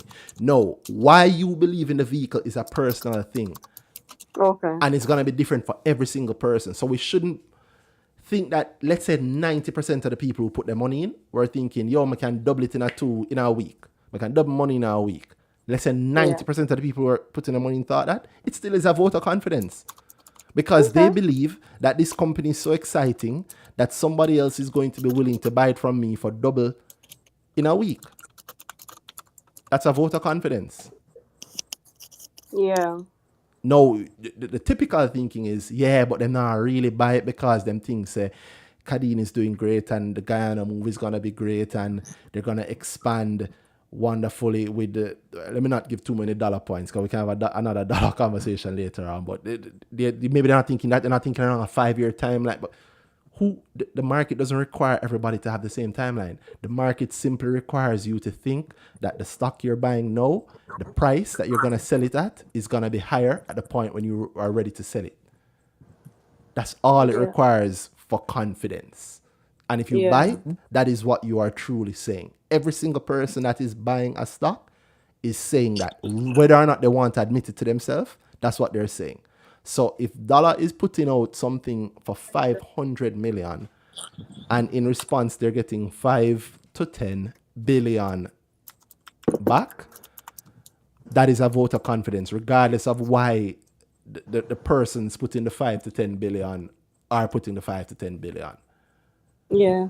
And I guess ultimately it doesn't really matter as long as you make your money, right? But ultimately, it matters, and it should matter to everybody how they make their money, because suppose I'm putting money in dollar because I expect it to give me 1,000% gain in 2 weeks. If I don't get that, it doesn't mean that dollar was bad. It means that maybe my goal and my expectations were bad, because dollar, for their part, was very clear with the expectations that they put out there. They said how much money they wanted. They said why they were asking for the money, and they told what was going to be done with the money. They were very, very clear. 250 million is for the company. 250 million is for the company principal's pockets. They're very, very clear what they're doing. And they're like, well, the $2 a company, we see ourselves growing in this way, and we have these opportunities in front of us. We feel we have this percent of the market and we can get more. All of that is in front of you. And as a result, we are asking you to give us 250 million for the company, and to give the people who have put the work in before 250 million for their pockets. They said it very, very clearly. From their perspective, as long as everybody gives them, as long as them get that $500 million, they have done, it has been successful. Yeah. Now, whether or not you, in giving me the money, get what you wanted is another thing, but I never told you that you would get what you wanted. I told you that I intend to bring dollar to this level, doing these things over this time. Now, if your goals match up with that, great. If your goals don't match up with that, but you gave me the money because you expected $2,000 in a week, 2,000% in a week, sorry, I never promised you that. That's on you. Now, I also never promised you 100% in a week. But if you buy in and the stock price does go up to 100% in a week, congrats, you're great. But I, as dollar, don't really have to care about that, because that's not what I wanted the money for, and that's not what I told you to give me the money for. People need to remember that. I know you've done, people don't grow and know this. The IPO is one of the times when the company cares about the share price, So is the APO if they choose to that APO. I don't like APOs. And you shouldn't either. But the IPO is the point when a company cares about you and the share price. And once they've gotten the money in the IPO, they don't need to care about the share price again after that. Yeah. That's the simple truth. You care about the share price because that's how you make money. But when we're buying and selling dollar shares on day one, whenever it lists, and also that don't matter to dollar. That don't help the dollar. vote of confidence in the company as a long-term shareholder, whatever. That's it's the same thing, different line. It's you believe you're going to stay there for the next 15 years or whatever, because you believe the money you're going to make sitting there for the next 15 years will satisfy you. That's really what you're going there for. It's just like me going for that one day because someone can set that $2 and go about my business. You don't need to have no vote of confidence or this agreement that the company is this thing I'm going to have for the rest of my life. Yeah. And not the framing of it, the vote of confidence is already leading in a bad direction, because it brings that thing, it brings that perspective into it, which is false. Okay. I had a quick follow-up on what you said, Randy, about the share price not mattering to the company post-IPO per se. And I guess from where I'm sitting, I would think that it matters to a certain extent if you're a top 10 shareholder, because if you're getting paid in dividend, right? Top 10 shareholder, not the company. Not company. Not the company. Well, but you see? All right. So for example, the CEO of, let me pick one. All right, let's say Gordon, right? But that's a bad example. What was that? Somebody else. Pick somebody else. Example? Yeah, because I mean, I'm biased. I know that Gordon knows and cares about his share price. Pick somebody else. He is not. There's not a lot of people on the stock market. There are not a lot of CEOs on the stock market like Gordon. But okay, so I guess my larger point is that, right? No, just pick anybody else and use the example. I don't want you to pick Gordon, because Gordon is a bad example in that he cares and knows about his share price. Okay. All right, let me pick any stock, literally any other stock. Let's say Cygnus is a good example. Well, okay, so let's pick Cygnus, right? If you're the But no, okay, so this is my point. My point is, if you are paid largely in dividends, right? Because there was this big old thread recently from, I think, Chris Berry talking about how somebody from SVL, I think it was Gary Peart, was going to forego a salary for foregone his salary, correct. Yeah, so if you're doing something like that, you have to care about your share price, because that's what's paying you, right? Your dividend. The dividend and share price are two different things. The share price can be nothing on the dividend. Dividend and share price, two different things. Yeah, but are you paid per share? Whatever the amount that they decide to you don't care about your share price. You care about if you care about gains. If I can get $1 billion out of the company based on thing that I don't care if the 1 billion is $1 per share or $2 per share. I don't care if the share is at $20 or $15. I get $1 billion same way. Okay. Yeah. Okay. I just need the profit to be wherever for my dividend to hit at my level. So as long as I achieve that, then I'm fine. What the share price does after that, that's its business, because I'm not going to sell the shares. In fact, using the dividend living, guys, is a strong example for we don't actually care about the share price. I just need my money to hit. And if the company performs to a certain level, no matter what the share price does, I am good, because I'm not selling. I'm just making sure that I get my dividend. Yeah. Trust me, the incentive for share price carrying for certain thing there. Think about it from this. If I start a company today, one, it doesn't have to list. If it does list, that's the first time share price start matter. That's the first time I bring share price into this conversation, right? And if I see the company the same way when I have 51% versus 80%, so we list and I sell to the market, and I have 51 now.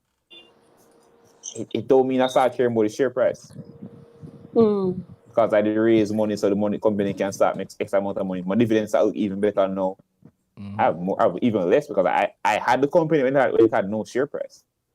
all I know from my value for the company is my blood, sweat, and tears that when I start the company, $500, and I work every single day, and we bring it to this point. I'm not a share price. Talk about dividend though. It even was salary sometimes. In fact, the SVL example might not even be that great example because think about this. The dividend is gonna be gravy for him. Because if let's say my salary is $1 million, instead of giving me $1 million every year, you give me $1 million worth of shares. And I'm not even assuming nice things like a lower strike price. So the share price is 29 and you're selling me it at 20 or 18 or whatever, right? And there was a strike price thing, if memory serves me that, right? Anyway, if my salary is $1 million and you're giving me $1 million in shares, every year I keep those $1 million shares. As the dividend goes up, I get more and more and more. But every year I'm still getting my salary in shares. So it's more shares plus the dividend is coming to me on top of those shares. It is an amazing thing. And tax on a salary is what? 30%, 33%, depending on how your money stay.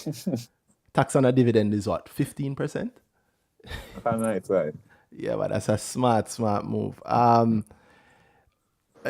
And yeah, so just so you and anybody listening can get the idea clear. I mean, like I said, Gordon is a bad example because he cares about his share price. He pays attention to it. I've heard him talk about how he cares about the shareholders also, right? But I've also heard other CEOs for other companies ask about the share price. There's an AGM recently for a company where listen to the company chairman talk about the share price. I have no idea what it is. You stop them on any given day and ask them about the share price. They don't know. They don't know because it matters to them. No matter what, as far as they're concerned, you should always be buying more. In fact, I've often wondered if people don't feel like it's a futile effort when they go at AGM and ask the man about share price and tell them the share price not moving.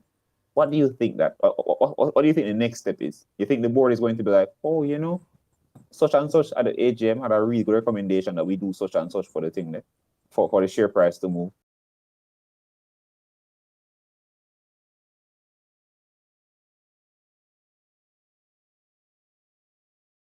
Up to us to decide what share prices are. If I got everybody else now. I got it. Yeah, you should remember that from Grow. Yeah, man. Clear to me now. The picture just come clear to me now. Yeah, sorry. Yeah. You and I care about the share price. The company doesn't. Right? I wouldn't want the SVL CEO. In fact, I shouldn't say that. I was going to say I wouldn't want SVL CEO to necessarily care about the share price. I want SVL CEO to care about selling more scratchers, getting into new markets. They shouldn't have it as a top thing. No, I think they should care about it to some level. I think there should be some level of care. And I think that will happen as the market matures. But as it is now, the reality is that most companies don't care about share price. APOs are evidence of them not caring about share price. Because if they care about the share price, they wouldn't do APOs because of the effect that APOs have on the share price. But what you hear them say whenever that argument comes up, what is that? And then they try to hit you with a red herring. Oh, the dilution. It don't matter. Your dilution don't matter. You only have 2% of the company. You only have the 0.2% of the company. The one is where the dilution really matter. I'm not going to dilute it. So I care. I'm going to have a personal rights issue. You have an APO. That's what that is. Yeah, if companies that care about the share price don't do APOs and they act like they care about the share price, and most companies on the JC. Mr. Barita had an APO and they tried their best to care about the share price. Barita very obviously cares about the share price. Yeah, very obviously care about the share price because of the things that they've done, especially how they've done their APOs in the past and the timing around the APOs and the things around it. Look at the last dividend, $3 odd in the middle of the APO, right? Mm-hmm. Look at the current dividend. Dividend. Look where the price holds. It's interesting to me because you said it some time back that the APO price is usually where the ceiling is created because a lot of people entering at that point. Mm-hmm. But then think about the things that Barita did to ensure that we're getting rid of some of that problem. they've in fact sealed in some profit for anybody going in on the thing there because they created a ceiling higher than it. And that's just like it just on the basis of all right, cool. The APO price is 80, but let's make a ceiling at 90. Yep. So nobody will think I've made a loss on the APO. It's just if I bought on the market, I'm in a loss. So if I bought on the market around the APO time, I'm in a loss. If you bought in the APO, you're good still in profit. Yeah. And if you bought on the market around, if you bought at the market around the APO time, you also got hopefully a dividend large enough to offset any possible loss because in of 90. Yeah. Imagine you buy at 90 and a nice $3 dividend hit, you know, you're fine. And they made it very clear. Good. Yeah. It's obvious when a company cares about its share price, and it's obvious when companies don't. And you can't pretend. That's the simple truth. You can't pretend. I think something into the Hagness though, in the Hag pen. They know. If they did all that, then they know the effect of an APO. Yeah. But then they'll do it, they then think about that then. If we know the effect of an APO and our clients are doing APOs, does the client know? Do we tell the client? Right? If we're safeguarding against it, does the client know and care? Or are they just doing this blind? We know and we figure maybe we don't think they care as much about the share price, so we're fine.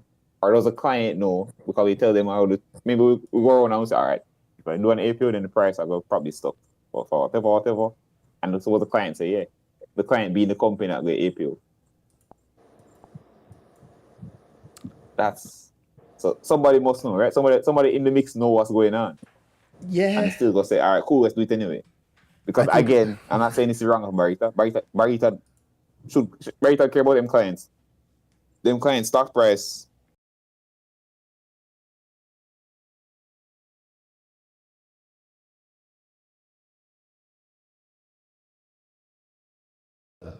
You know my views. To do an APO, you must know. It does make sense, right? But then think about it. Again, with company principals, don't buy on the market often and think I'm not here for this level. I'm not here for a certain level of return. I'm investing because I'm investing. I think brokers know, and I think brokers know that most company principals don't know.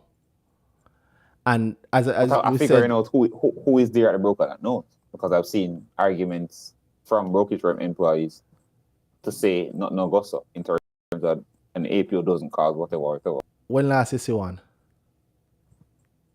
You notice it get quiet recently? They've learned. They're learning. Maybe them think that maybe them just waiting on Pre.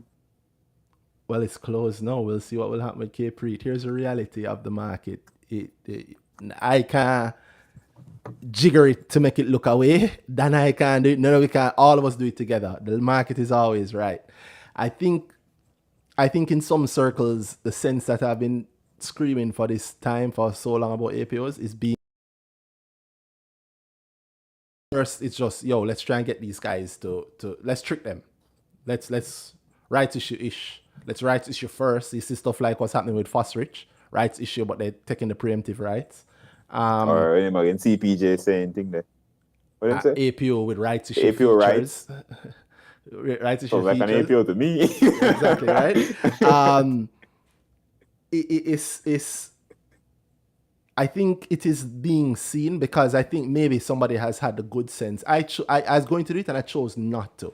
Just lay it out to show people, literally. Because when you lay it out, because I laid it out for myself privately, it is very, very clear the effect of an APO. It stunts share prices. But that don't matter if you don't care about the share price.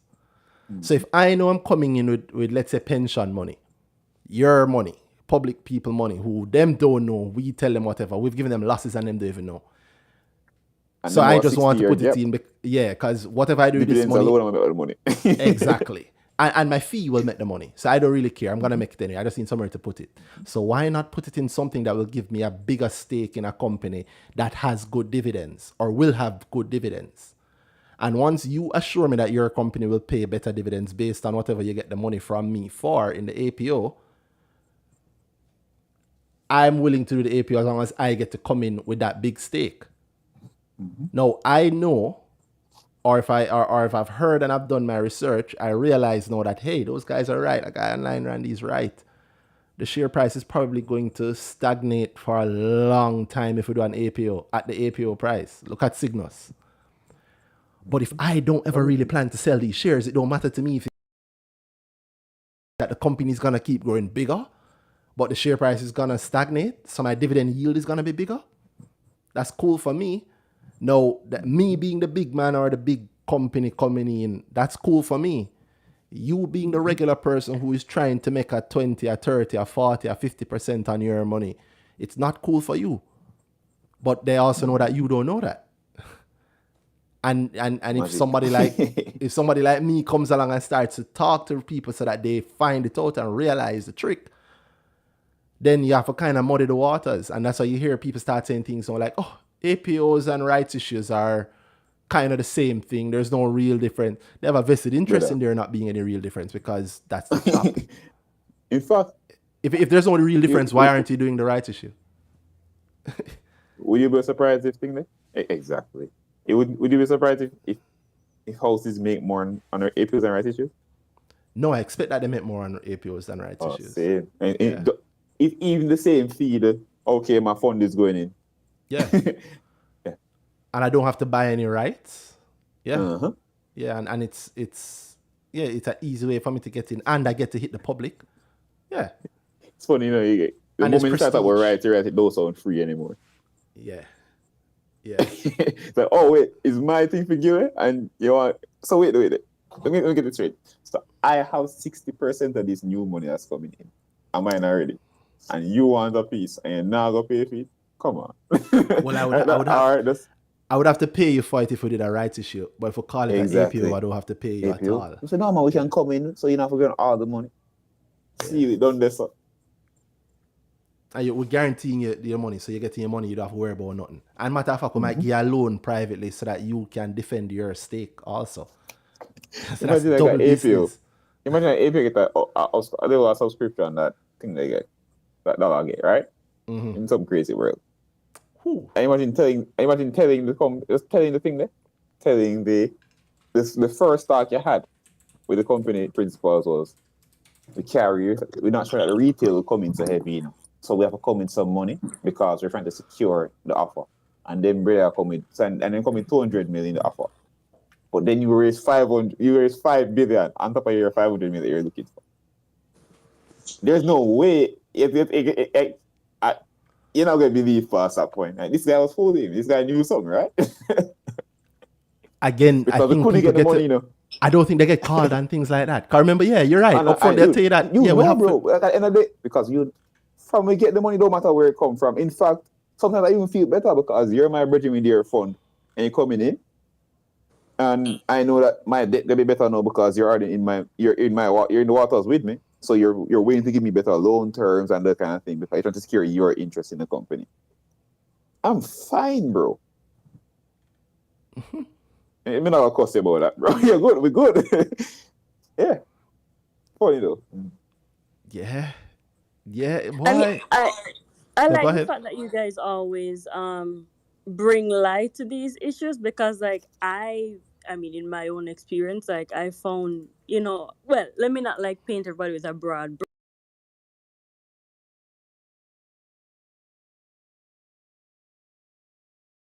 With my own mom, who doesn't know as much, right? She was sold what I thought was a very bad product by somebody at one of the prominent banks in Jamaica. And I really sat down and ran the numbers myself. I was like, well, why would he have done that? Like, why? But I think it's because he's capitalizing on the fact that she doesn't know all the things and she doesn't know that she could have gone somewhere else and gotten a better product, that he could have done that. And I see that happening a lot. And I think that you guys talk about that a lot, especially with the pension plans and so on. So I think it's an important thing that you do, and I always appreciate you doing that. You know what I've heard? That. Yeah. Insurance reps where they are connected to a house, right? Ooh. And the idea is, hey, I want to start investing. And the only person you know at the house is the rep. So you ask the rep for a connect to the house, for the investment house. And the rep said, no, we have this insurance investment product. Yes. And then it gets sold up instead. That's exactly what it was. I was so mad. That's exactly what happened. People get nobody with the stocks thing. It's fixed deposit kind of thing and however you're going to work for you. Lock up your money for X amount of time. Yeah. And it's against as most of people don't say their goals sometimes, or they don't know what the money is. So if especially you want the money to do something material, I want to go to school, I want to do whatever, to some degree what you want from it. Me say I go buy a house with that money. And say it's not a buy a house thing. Right? Like, there's no way in hell you tell him to go there, right? It happens. Of course it happens because I have my targets to meet. You don't know. That's what I was going to say. Them sell something. They have them sell that thing. Yeah, they have Occam's razor. They have Occam's razor. They also have Hanlon's razor. They said never attribute to malice that can be adequately explained by stupidity or ignorance. A lot of people that sell these things don't know that they're selling something less than ideal. They're doing their jobs and they think they're doing a good job because they just crazy truly don't though. know. Like what? How? That's why you see me. I make that tweet. Benchmark for a good job is different from yours, Yeah, they got a job. They don't know either. Yeah, and the boss might not know either. Well, in the job is often a sales-based thing, and my accomplishment from this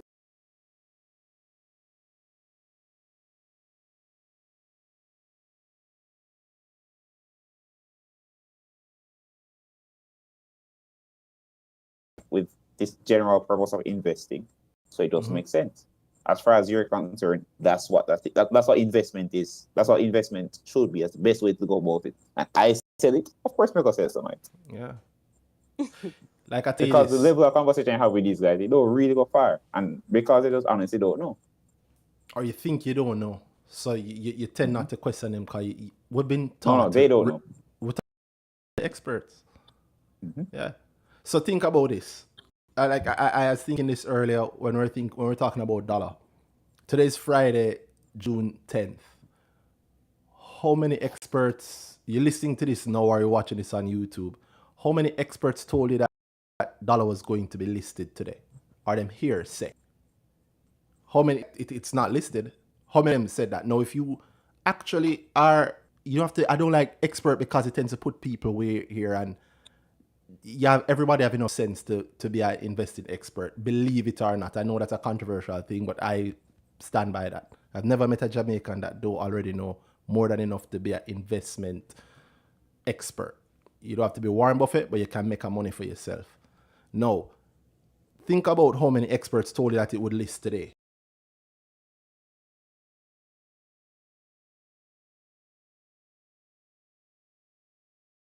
People have a say in managing.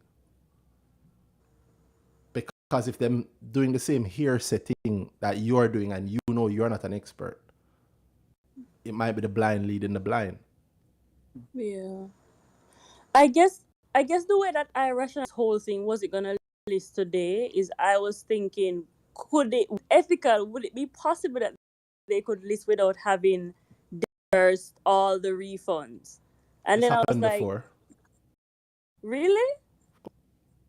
That's crazy. I never thought that could happen.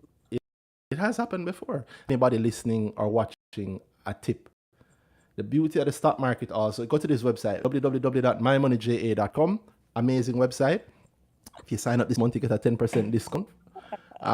But go on that website and check out some of the older companies and their IPOs.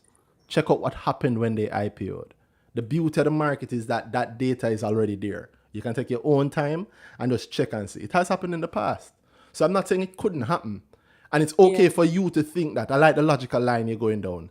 Boy, refunds not done yet. I mean, I gather here from some people that they've gotten refunds now. I seen my grow subscriber group. JMB people. Some JMB customers are saying that they're seeing their refunds. Before the VM people. Yeah, before the VM people, right? I don't know if anybody else has seen their refunds, but it has happened before. Now, your thinking as somebody who is not necessarily a finance professional is perfectly fine in my view. But I had at least one good conversation with one finance professional today. I won't say their name, but they were saying the same exact thing I was saying. There's a certain listing process. A listing process involves the JSC's listing committee meeting and approving a listing. I'm saying this now because it will be copied by some people and you should do it to grow your knowledge. The listing committee has to meet and approve any listing, and then it goes back. The little things have to be paid, blah, blah, blah. Now, if the listing committee don't meet yet, how likely was it that the thing could actually list? No, I don't expect the man or the woman on the street. I don't expect 90% of the 40,000 to know that. But I expect the finance people to know that. I expect the brokers to know that. I expect it to be pushed out there to the public so they can have realistic expectations by about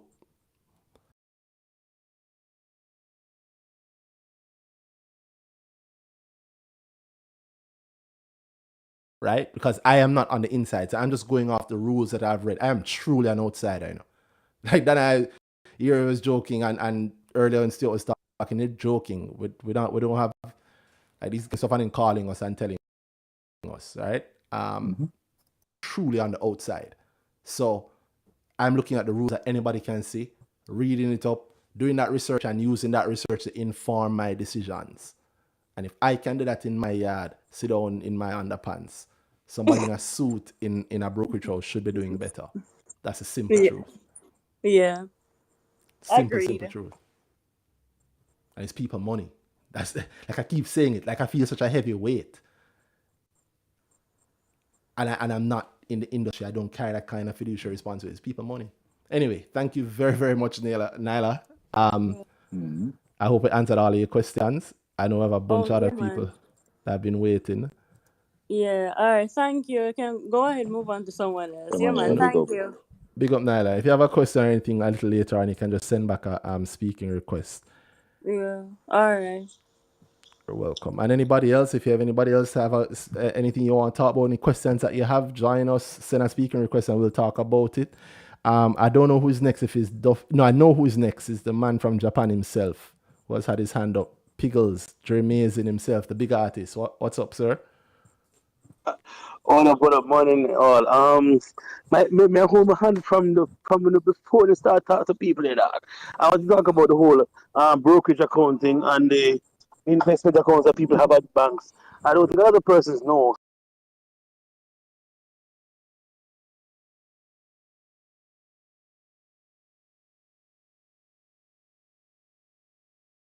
And that really irks me because there's someone that that work in a bank and I used to work in a field. I don't really talk too much, but I'd have persons paying to accounts and I never do $1 for it, and I get credit for it. No, I was thinking about persons who poor people invest their money and just let them do a grow up and them do make an investment based on doing the principal start a grower. And a broker is there sitting down getting the benefits. So, oh, look at my portfolio performing. And it really irked me that, they don't look at the persons who have smaller portfolios. Is me treat them with the right respect because one day the person is probably a big portfolio. You understand me? But it is what it is. And that's what I don't like about how the banks look at people, the retail investors that are not as large, isn't it? So that's just a pet peeve of mine. But it just says something, So you're saying the bank makes more money off larger people? I wouldn't say that. Is it false? That sounds true, It is true. I mean, No, I'm not advocating that at all. I'm talking about the difference in service, for one. I mean, but there's I'm saying that's exactly what happens. I'm not saying it's exclusive at all. I'm saying that's what happens. Yeah, I know that. I know that is the main bottom line. Is the mean, but even then, there's a basic level that should be attributed. Oh, I agree. People. Agreed. You know what I mean? I think there too. All right, I would wager. I think that sometimes what we think the big people get is not what they actually get. That's Trust me, they're getting the same 2% as you. Yeah. Some of them making losses and don't know. Yeah. When my bond pay me how much millions, and me and you have the same thing, I'm going at the same bond. And my first million going to that bond. And my bond give me 7 million for the quarter. Right. And yours give you 7,000. Yeah, rough. Yeah, it's true. The scale, you know? Scale of things. But I'm not gonna same bad advice, different impact. So I'm not gonna refund from that. That means I'm gonna get all of my allotment. That's what they're telling me. Who was your broker? They don't want to call a name now. So you're but is a particular on 32 atrium this on atrium this yeah, my broker them still, isn't it? But I just wondering, or you the reserve pool, sir? I don't know. I don't think so. I think if you were, you would know. Like if a press reserve pool. You know. Yeah, you know. But I'm not reserve pool. But I just watching the thing and using resources to my at my disposal, isn't me, and the expertise and the fellow persons who are investing at the same level as me or higher in the group, I keep me on my toes. The profit them now look as profit, so I forgot the next reshuffle again. Isn't me? But we're working, keeping honest and working, and the goal them still is very attainable. Isn't me? Just for us, as I said, you got to be thinking about this JPS thing, and my brain starts work overtime. So I'll let you know what I do in the next couple of weeks if certain things start moving. That's a good approach, because I do. I spoke about it last week. I think the week before. Like I do worry about that JPS effect. I think it will be bigger than the Trans-Jamaica effect. And I think looking on how the market is looking now, to me, I think the market is primed for the fear that is seeded out there, plus any big IPO, plus the right people pushing over the right dominoes can cause a lot of these things to tumble down. And it doesn't necessarily mean that, I feel so bad, because I realize, like, when you have this level of knowledge, it's not that the market is bad, or it's just that the uninformed will take a beating. The informed will eat wonderfully, and by December they'll be happy. Probably sooner. I don't like waiting.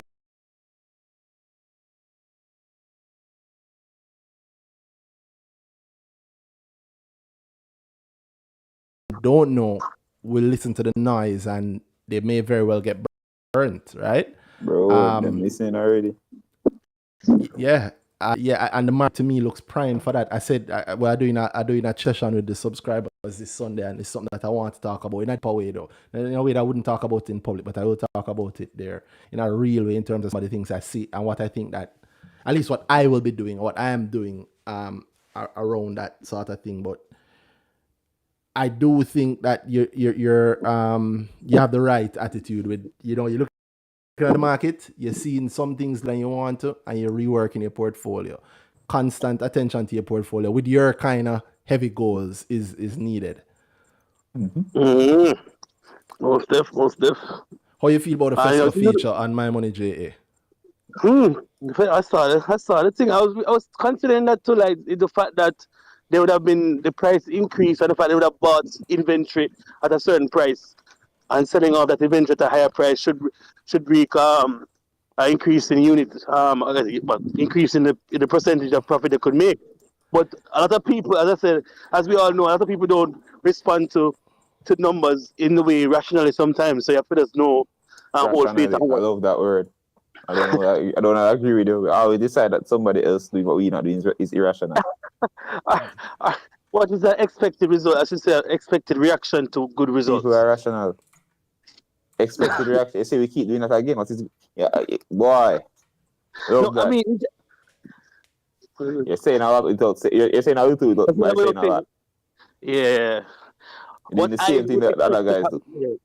Yeah, I mean, That's true. That's true. That's So what you say. That it doesn't happen in the way you expect it to happen. Then who is wrong? You are the market. Me is wrong. All right. So you have to say no. So you know what to do. Be along the line. I don't see him there. Yeah. Mm-hmm. Market never wrong. So you know what to do then. It's do the right fall thing. in line with be in the place where the expectation, like the expectation you happen to have, works out with the way the market decides it. So it should work out. And repeated behaviors and trends. Yeah, but I was saying sometimes I have to take your ego out, but a lot of people don't do that. So that's why I talk to you guys so you can box me in the right place. You know what I'm saying? So I mean, it's a good feature, I think. You touch a good point of what it shows in terms of the pricing. And maybe when you're talking privately, I'll go into like why it looks how it looks and well, why it shows what it shows and what you can learn from it, what it can predict. But I can tell you that at least one thing it tell which everybody know, gas a fly from here.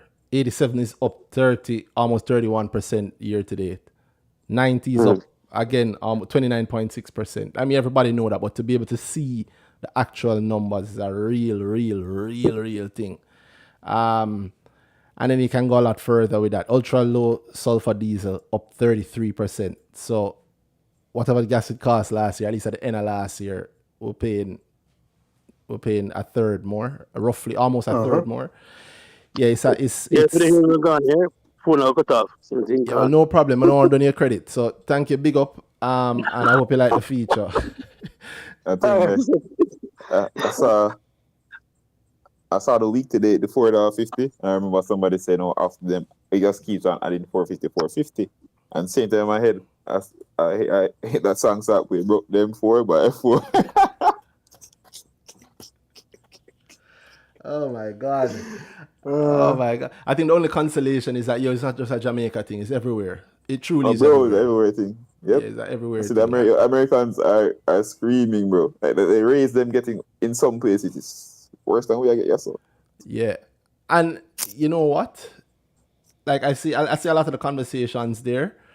I see a lot of the conversations there and a lot of their conversations are very they're like, yo, why doesn't the president do whatever? And you think like in Jamaica, wholeness scandal about it. But I don't know if that's true though. Because America kind of have some swing. They can do something for you. They can actually do something. They can actually do something about it as to whether. And of course, I think that they're constrained in how much and what they can do. But it is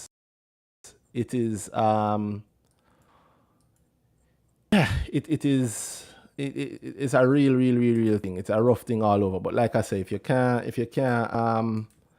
can't beat them, join them, or as I put it another way, you can either complain or you can profit, unless you have the power to actually affect gas prices worldwide or the price that Petrojam sells at and buys it. If you can't do that, put the mother or something that's in the car.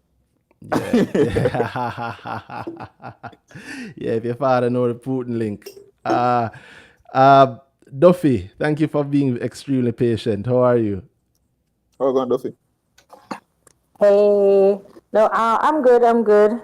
I hear that you guys sound okay, especially Randy. He's sounding significantly better. Thank you. You mean the COVID? Yeah, thank you. I'm trying to make sure I stay. I'm trying to make sure I stay on point, at least until the camera lock off. But I do feel a lot better than I felt last week. As soon as the camera lock off, mash up. How are you though? You haven't caught it in the week that we've been. No, I haven't caught it. I feel like the only reason I haven't caught it is because I'm short. Like honestly, that's the reason. I'm not joking. Like exactly. So like I just keep talking over my head and everything's going to be quite fine. But back to my brick talk question. Well, first an observation. You guys remember that very intense older gentleman from earlier in the year who was adamant about Wigton and he was upset that Fesco was doing well. at a time when he wanted to push Wigton. Remember, he made a prediction about June. You guys were talking about maybe buying into, like, getting to a 10% limit in shares and the schedule and the time running out of that, the 5-year thing. I feel like that. Right, yeah. No, but you have to remember, man, that very angry man, the angry old head man. Sorry, I hope that's not a disrespectful thing to say. The guy, man, he created a fake page just to talk to you. Remember him? I might have some recollection of that. What was the person talking about? Did they say that Trans Jamaica in 3 months? In 3 months? Was that the thing? Oh, it was Trans Jamaica. Oh, they mentioned Trans Jamaica. They mentioned a lot of things. I think it was Wigton. They mentioned a lot of things. I'd have to go look back. Yeah, they mentioned a lot of things, and I think definitely Wigton was one of them. I'm like piecing things together now. I feel like that's why they felt that June was the timeline. I'm just thinking out loud because it could seem like, oh, that's probably why they were so adamant about June. Like, because I remember you asking him like, what's so special about June, and he was saying, well, schedule. He kept emphasizing something about calendar and schedule and whatever. And you were like, all right, we'll see. But I guess we're here now. It's time for his prediction to mature. So I'm eagerly waiting to see what's going to happen with that. With Trans Jamaica? But back to the... Trans Jamaica? Whichever, I want to say... 3 months time Trans Jamaica. I remember exactly if it's that person we're talking about. 3 months time Trans Jamaica. It was definitely Trans Jamaica, okay. If it's the same person we're talking about. If it's a weekend conversation, then I wouldn't remember it. I don't remember that way. Yeah, the angry conversation around Wigton. Yeah, Wigton is a different beast, and the Wigton 10% thing, like not linked to our conversation on Wigton from earlier. Like Wigton has its own concerns. That's a completely different thing that has, I think, legitimate concerns around the business and the lack, like we said, the lack of a clear driving force behind, at least to my eyes, behind the business. Trans Jamaica is another thing, an estimation, I think, based on things that could happen or could be happening. I mean, there's a phase of there's lots of things out there. I don't want to add to the point, but let me hear what your point was. Yeah, I don't know. Where's the question in that? Yeah. I can't remember. Duffy, if you're talking. Duffy going back to the bad internet, you know? Oh no, I accidentally pressed my mic off. No, I was saying no, it wasn't. Well, I guess I got some clarification because now I'm gonna have to go and listen back to exactly what I was trying to remember on that guy. Okay. But yeah, that wasn't my original thing. My original thing was to remind you about the tweet, the Mr. Mayberry's tweet with the market correction. Which tweet that? I shared it to the space. I don't know if you got it yet.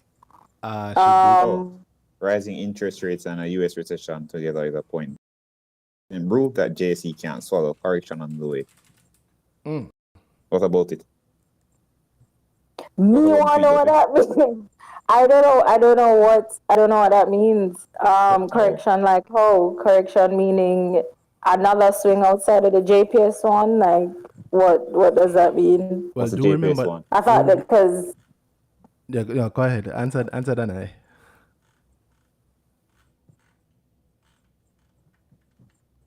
Duffy, you hit the microphone button again. Yeah, I did intentionally that time. Because I don't want to... I don't want you guys to hear my breathing while you guys talking. No, we're asking you what the... All right, let me just say... What's the JPS one? Yeah. Like, okay, so you guys are saying that you expect, or people generally say that you expect things to dip once the JPS comes to the market because everybody trying to pull funds to dive into that, which is fine, understandable. In my head, that sounds temporary. Like, all right, yeah, you dip, everybody go back to normal after that settles out. But what Mr. Mayberry's tweet sound like is something a little bit more ominous to me in my head. Wait a second, he's in the space? Is he in the space? Mr. Mayberry, are you in the space? I do see him in the space, Chris Berry. Yeah, I see Mr. Mayberry, can you please speak? Can you please Duffy, don't pressure the man. Actually, if he wants to join, he's more than welcome to. But he can send a speaker request, or he can accept the speaker request. But outside of that, I would love to hear from his point of view what it is, because anything else that you hear us say is it's us. Yeah, it's us speculating on what exactly he means. Yeah. I would love to hear directly from him. Yes, I am a fan of his both stock-wise and otherwise. Like to be honest with you, his non-stock related tweets are what drew me to his account. And then once I realized he was also a stock man, I was like, oh, okay, cool. But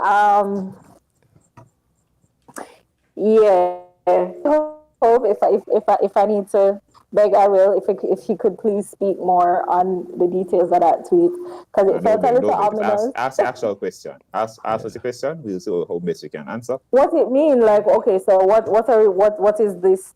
What is expected? What's going to be the effect of what's happening in the US on us, and how long is it expected to last? Because will it be as long as the COVID situation? Will the bounce back be as strong? Because nobody who I knew. I think you're asking us questions about what he's thinking that we can't actually answer.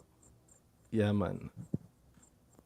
I can't tell you what he's thinking about the length of time around whatever he sees is coming. Correction in the way you typically hear that to mean, okay, there's going to be a likely downward movement in stocks across the market. And I think he's tying. Sustained downward movement too. Yes. Sustained. Correction though. Wait. I wouldn't say just a swing to a certain level across the whole market index. That's usually a correction, right? Yeah. It's though things like that, if it is to a certain level, then you expect that it might be sustained based on whatever is happening now with people. The same kind of idea of the fear. So the market has swung down. A stock I've been in, a stock I'm in has swung down. So as far as I'm concerned, it's a bad thing. I'm at the same time with people fearing and running from the thing. Not really sure why it happened, but let me put all these reasons behind it and run out in fear and cause more of the same thing I was running from. Okay, cool. Yeah, so what is the caution side of it? The caution, I think he's what's the caution? I think the caution is just look out for it and when it will take effect. Well, and that is if you believe it will happen. Well, again, it's dependent on something else and how that thing affects us here, and in whatever reaction the market has to that level, to whatever that is. Yeah. So I want to approach it the right way. And big up Chris Berry, because I see him tweet out that him listening to us and learning. And big up every time. He's not learning. Sorry, that might be a little hard. But like, you say everything. You say everything he can learn from us. Yeah, I'm sure the man can learn. The market is always changing, and he's like, you hear us calling the godfather of the market. It's not a light title to get, because he knows that the market is also always changing, and he has helped change the market. So I have no doubt that he's learning from us. That doesn't mean that he doesn't know a whole lot and can't teach us too. This is the tweet that you're talking about. But saying one, big up to him, but two, I wanted to break it down, because remember, there's a lot of people listening, and maybe everybody doesn't necessarily understand what the question is around. A lot of talk has happened about a US, generally talking about a US recession, right? And recessions, as you hear all the time, how they work is that if you fear them and everybody expects one, then one happens. Because everybody expects one happens. It's a self-fulfilling prophecy. It's an example of a self-fulfilling prophecy, right? That's one of the reasons why I do not know, I'm not an economist. I think that's one of the reasons why the BOJ put out something a couple of weeks ago saying that they don't expect any recession. Not only because they had other reasons around it, but also because I suspect they didn't want to be saying anything recession-ish sounding, because it will be US recession plus the BOJ saying recession is happening. No, as whether or not a recession is likely to happen in the US or is really happening in the US, that's above my pay grade. I can't say if it is or it isn't. I know I hear it on the news all the time, and I know it is being spoken of like it's second nature, so I'm not surprised that we're thinking of it as an inevitability, right? Now, let's say a recession in the US happens. The next question then is how economy, because I mean a large part of our economy is impacted by the US economy. Tourism is a huge part, right? They're also, I think, our largest trading partner. And inflation is already impacting the whole world, including us. Lots of things that they do affect us. There's, the whole thing. America sneeze, Jamaica catch a cold. No, the stock market itself is a different little thing, right? It is reflective of the US stock market is heavily reflective of investor sentiment and feeling around the US economy. The Jamaican stock market, I do not know if it is yet at the point where it is reflective of the Jamaican economy, but it is definitely reflective of the Jamaican investors' feelings towards the companies that are on it, which the majority of them play in the Jamaican economy. It sounds like I'm saying the same thing, but I'm not necessarily, I'm close, but it's not the exact same. Meaning, and we said this a couple weeks ago, so apologies if you know it already, I'm repeating. Let's say that a recession hits the US, less people start to travel, so there are less tourists in the hotels. As a result, CPJ has less business with these hotels. As a result, CPJ makes lower profits. As a result, the Jamaican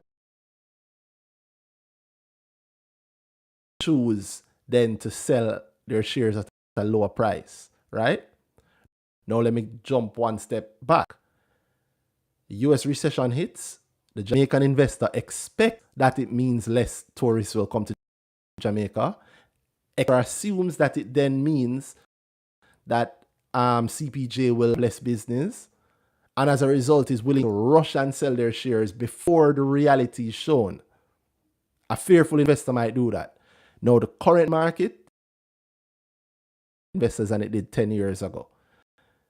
Retail investors, a lot of them aren't as educated, aren't as structured in how they approach the market. And so we listen to what people are saying in order to know what we must kind of do, right? And if you're hearing fear from the places where you listen to know what you must do, you might act on fear regardless of what the reality of, in this case, CPJ and the hotel business is. No, I cannot say that a recession in the US won't affect the JSE directly, but I believe that fears of a recession might very well affect the JSE. Now, if we go deeper into it, and this, I'm going very close to the line where I say I wouldn't pass. If you go deeper into it, on the local market, how a lot of the cues actually look now, how a lot of the stocks on the market look now, they are very, very, I would call them on the edge. The slightest push can push them over. And so I don't know if I disagree is that it's a potent brew that the JSE can't swallow. I agree with that from my perspective, meaning if dollar, God forbid, I don't think this will happen. Let me be clear, I don't think this will happen. This is an example. I do not think this will happen. If dollar IPO on day one, and on day one, it hits the downwards circuit breaker and 85 cents downward circuit breaker. You use your My Money JA, so you get your alert in your chat program or in your email immediately telling you that downward break on Dollar Financial has been hit. Immediately you go, right, I don't want to lose the money, so let me go and sell a little bit of shares them give me, but let me get rid of them before them go even further. Now multiply that effect by 38 out of the 40,000 people. That can mean that that's a huge hit to the market, right?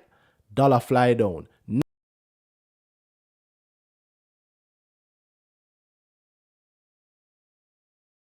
Happens with GHL, and the same thing happened with Scotia, and the same thing happened. It only takes a couple of these companies that a lot of people are in for it to happen, for the index to be down. I mean, NCB falling will cause the index to fall. Separate GK falling will cause the index fall. And these things can happen independent of reality of what's happening within NCB or GK or separate or whatever, right? And so I personally, at least, am very wary of going too far down the road of saying that, I mean, I'm taking a leave from the BOJ, although I don't know if it's a good place I can leave from. But I am very wary of saying that there must be a hit coming, but I can say a hit. Now, the hit that I think will happen, now, imagine if that fails in the market and JPS's IPO prospectus drops. A lot of people naturally are going to sell a lot of shares in other companies in order to apply for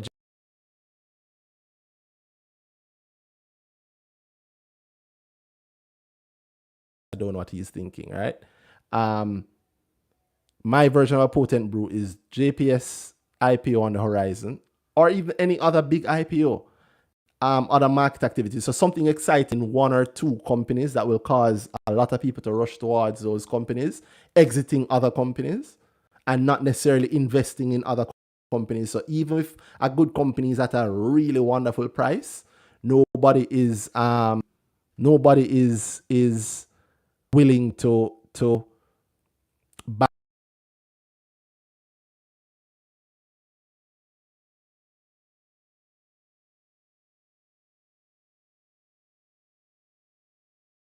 the fear reaction for a couple of stocks getting pushed over the edge might really cause it a potent brew that the JC really can't swallow. And that would mean heavy correction. Now I'll go one step further than I didn't go. And I'm just reading more of the tweets here where he says pretty much a lot of the same things you heard us say, right? You can never be sure about the future, but some patterns tend to repeat. And he sees more and more warning bells firing off every day. He sees that in the market. And the dollar is appreciating. And he's saying to be careful in the context that many traders who have never seen a market are on leverage. So they've never seen a bear market. They have borrowed money. They've invested and they've also borrowed money to invest. And there's poor market liquidity. So you borrow $3 million to invest in a stock that might have an average of 300,000 trading every day. So you can't really exit properly. And so the downward pressure on stocks. That's really what it means, downward pressure. So a lot of people selling to do something else, or just fear. And then you get a margin call because your margin is not allowed to fall below a certain percentage of your overall portfolio. And so that overall portfolio, if you hit that percentage, then the broker calls and say, hey, you need to either give us some money or we're going to sell these stocks for you. All of those can be a deadly brew. And to your further point, Duffy asks, what is it that can be done about it? He's suggesting here that the great stocks survive the worst downturns. So be ready and reduce your risk, right? That's the best I can do in terms of trying to interpret it and add my own spin to it. It's not the worst advice. Reducing your risk might be true. I think if Chris Berry thinks so, I think this is a thing that could happen. He has the chops to be able to think so and think it's a thing that could happen and say so. So I don't. I say all of that to say that being careful and reducing your risk is not necessarily the worst. And if this applies to you, especially if you've never truly seen a bear market,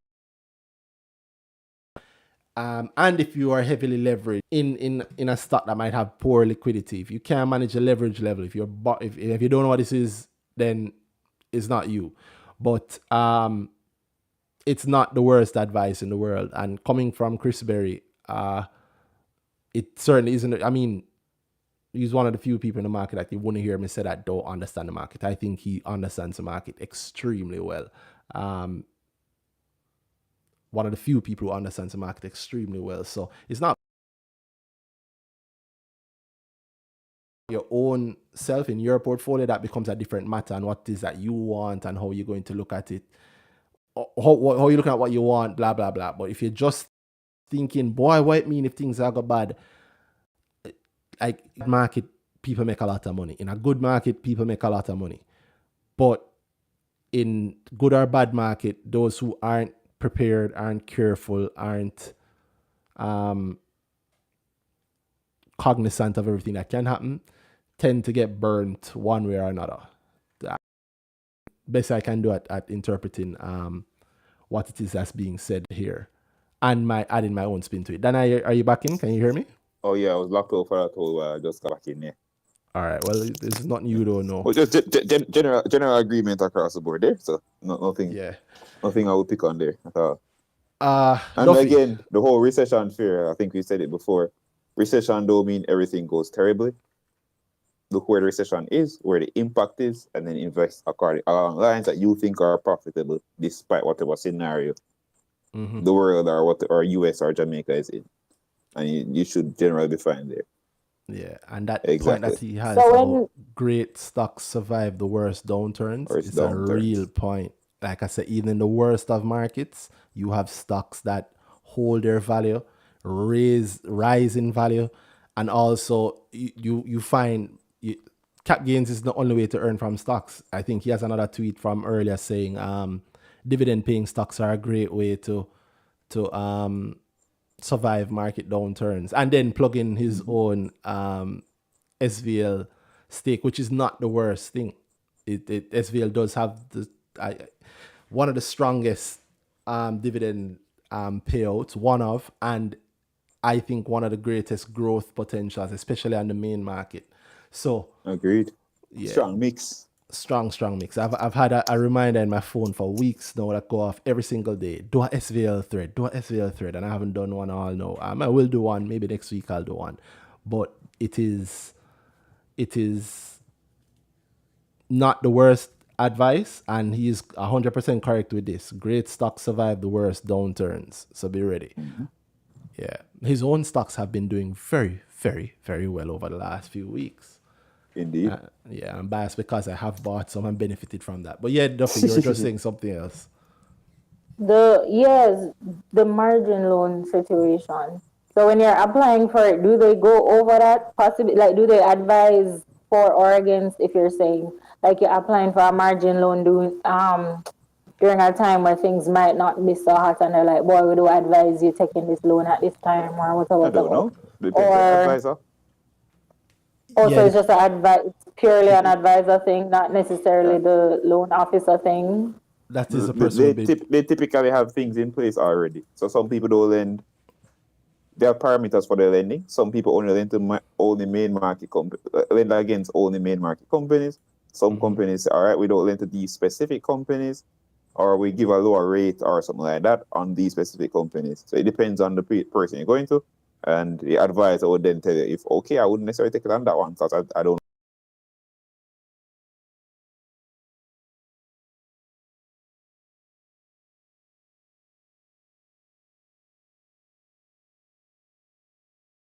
I can tell you that in my case, at least, where I've taken margins, it has been explained to me you have to sign to it, so you're not going into it blindly. Yeah, you understand the risk you're taking on. If you don't mind, I'll ask Sir Berry. Thank you for joining us. Good night, Sir Berry. Good night. What's up? How are you doing? All is good in us. Yeah, man, I'm good. You guys working late into the morning, man. Every Friday. Every Friday, indeed. Sir Berry, I don't know if you heard the conversation earlier. I was trying to do my own twist on what you were saying here, but I think Duffy and a lot of people. I think you did a really great job, Randy. I mean, I think one of the things that people have to remember is that one of the most powerful things in the market really is liquidity. So if you think of it like this, right? You know, a lot of analysts are predicting a slowdown in the US, and some of the signs are already showing up, right? So, you know, there's no way of guaranteeing that something is going to happen when it comes to finance or economy. What just happened?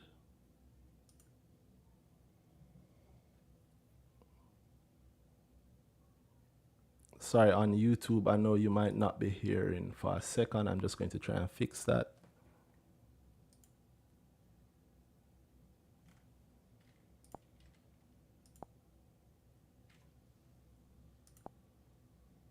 If you ignore them and don't pay them any mind, then you can end up on the wrong side of the fence. So when you look at the US right now, the Fed is increasing interest rates, and you know, a lot of the analysts are predicting a slowdown on the US. But the US feeds directly into the Jamaican economy because one, the remittance figure is ginormous, and you have the tourism figure, which is also another huge figure. So those two things feed directly into liquidity, right? Now, on the Jamaican economy side, the BOJ has been increasing interest rates and tightening liquidity. So there again, you have another negative on liquidity. Fortunately for us right now, investor sentiment is still very high and very positive. But, investor sentiment is just a function of the market, and that can change when the markets change. So if you have interest rates going up on both sides, you have a recession in the US, you have you obviously from what's happening already with the two banks raising interest rates and Jamaica definitely tightening liquidity. If investor sentiment changes, then you have demand and supply imbalance. You have more sellers than buyers as liquidity gets bad again. So you just add that up and you can see what can happen. Now, there's no guarantee it will happen, and I'm not trying to preach doom and gloom, but I mean, I've been through like more than 3 bear markets, 3, 4, maybe 5. So there's a lot of new people in the market, and a lot of them are borrowing money to buy stocks. And you don't want to be owing money on a depreciating asset. So people need to start to think about when the risks are rising, you need to be a little bit more conservative. And that's all I'm saying. And I hope it helps some of you. And I don't know if I can be clearer than that, but don't read too much more than that into it. I think it's pretty clear. I promise you somebody will read far more into it. People always like to add, take what you say and add a lot more. Well, who want to do that? They can do what they want to do, but it's that simple.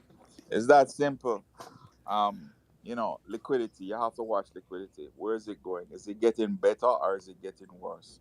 My opinion right now, everything is pointing to it getting worse. Can it change and get better? Absolutely. But if you ignore a trend, that trend can be your friend or it can bite you in the you-know-what. Yep.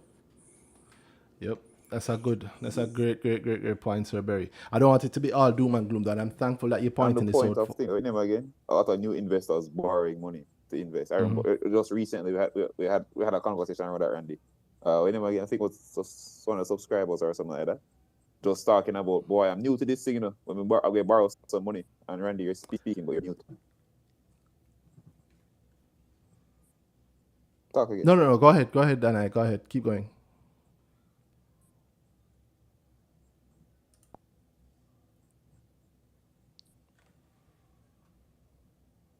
Still muted.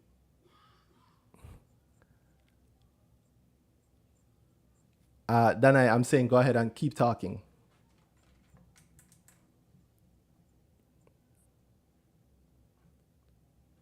Sorry, Danhai, I was just saying go ahead, keep talking. It's fine.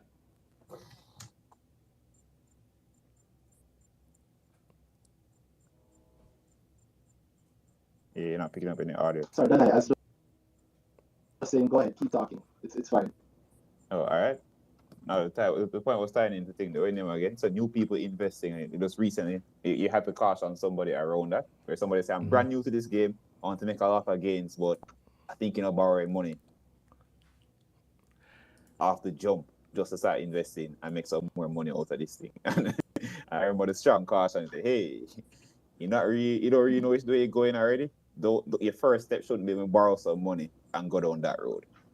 And I've found that I've had to caution other people along those lines very recently as well. Just, all right, cool. Yeah, you want to make some more returns, but you have to understand that the risk you're taking you're not really prepared for it, you kind of have to step back a little bit and be more measured in your approach to it. I think that's fairly common. Not necessarily only from the margin perspective, but just generally. People walk out of them door first day on the market, and I want everything I can get out of this, and I'm going to push. I'm sure I can get it.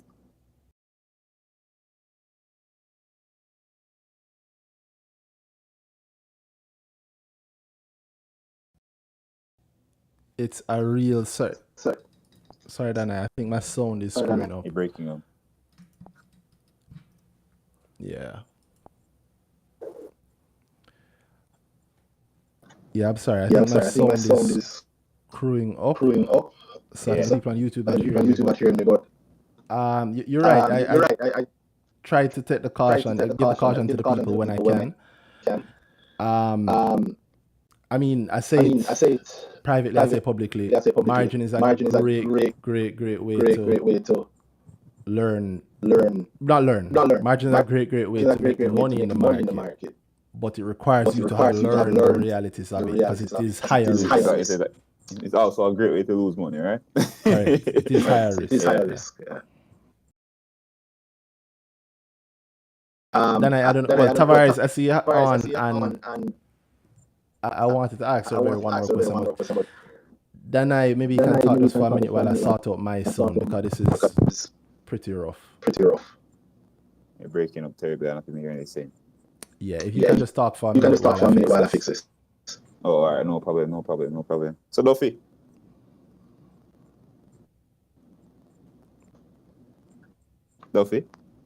You mute again? Or she came out?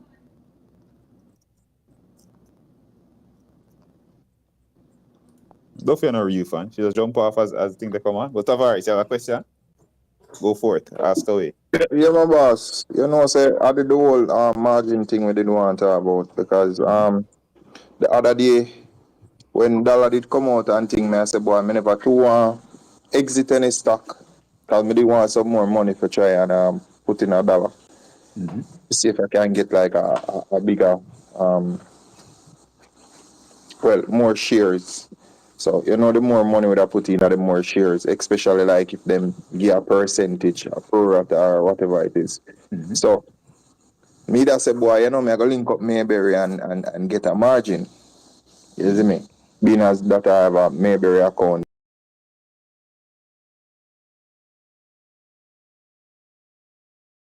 What go on in the market and the way to that move and thing. I say, you know, so I don't feel like this is a good this would be a good time for this. It never feels so well.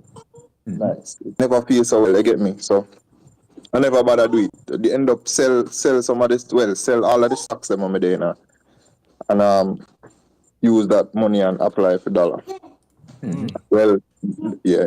So I want to tell you, say that actually work out better for me, because what happened is that the stocks them fall 30% lower. Yeah, 30% lower than what it was already down. Like one of them did down, I think 7%, and the other did down 11, and the one where did down 11. No, me have one did down 29. And one did down 7%, and the one that was down 11 gone down 20%, and the one who did already down 29% gone down one next almost 30%. So can you imagine that would have been my first margin, and within like 2-3 days of my first margin, would I get a margin call? Before the IPO even before the IPO money. Yeah, not a bad move then. Yo, yeah. That's John Star. That's crazy, yo. And that's one of the things with the whole new people in the market thing with Mr. Berry that talk about, and even Randy talk about it a couple times today already and thing. And it kind of rough still, and at this time it kind of show how much new investors really need a good advisor. You get me, I say? Because if you just run on the market and do things on your own, and just go by the little knowledge that you have, it kind of easy for you to get burned, because margin mentioned a couple times on this space already, and some people might just see it as the good side of the margin and run go take it out. Say them I go apply for dollar, and what could have caught me would have catch a lot of them. Probably catch enough of them already, you know. We just now go know, you know.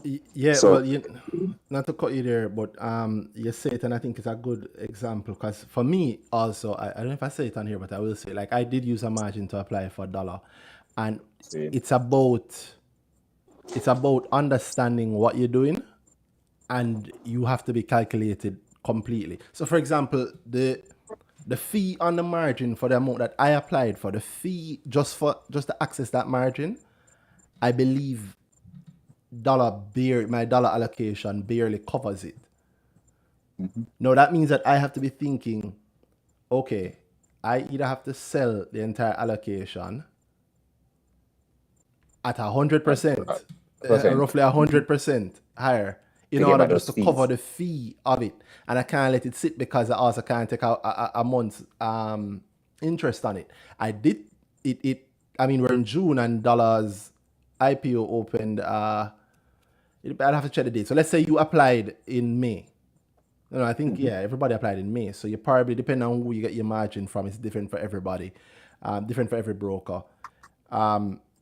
You may very well have incurred interest for that very first month also, right? That means that unless you're in that reserve class, chances are you are no negative on that specific transaction, the margin into dollar, you are very likely below water, meaning you are in a position where you have to make some significant profits in order just to fulfill the fees, to cover the fees on that margin that you have taken. Now, if you have gone into the thing without having calculated all of this ahead of time, you're already setting yourself up for trouble. Right? And that I mean, it's not a light point, it's a serious point.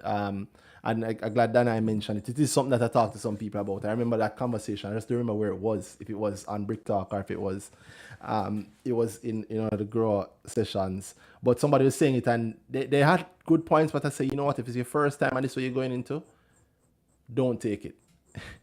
Don't take it. Do your calculations and maybe pretend that you took it. Go on My Money JA and set up an account and pretend that you bought what you were thinking to buy with the margin and see how it work out. Because there's always gonna be another opportunity, but the risk and the pressure of a margin, it is great when it works, but it is terrible when it does not. And it is an agreement that, simply put, if you borrow 200 grand and you put in stocks and the stocks drop down to 100 grand, you still owe 200 grand. 200 grand. You still have to pay, 200 grand, right? And so, you have to, it is a higher level to the game. It has greater rewards, but as a result, the risk. Yeah, man, the risk tends to be higher. Would you say the current weather would that make the risk even much higher for the people like the inexperienced? Yes. I think if you're inexperienced, you shouldn't be taking a margin at all. The margin in the first place. Yeah. Because I wouldn't even use the current weather as that. I would say the fact that the current weather is possible is why you shouldn't necessarily be taking a margin if you're not really sure how you're going. Yeah.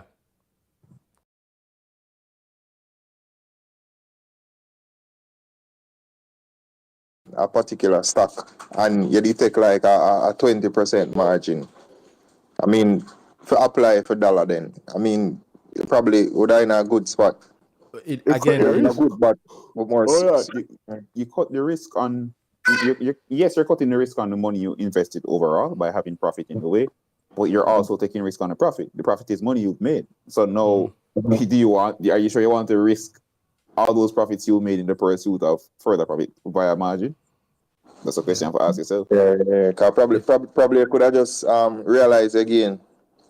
Just go over it. Yep. Yeah. There's a possibility depending on situation. So big up Tav, thank you for covering while last time. Sir Berry, I don't want to have you here and we only talk about the doom and gloom. I'd love if you could talk to us a little bit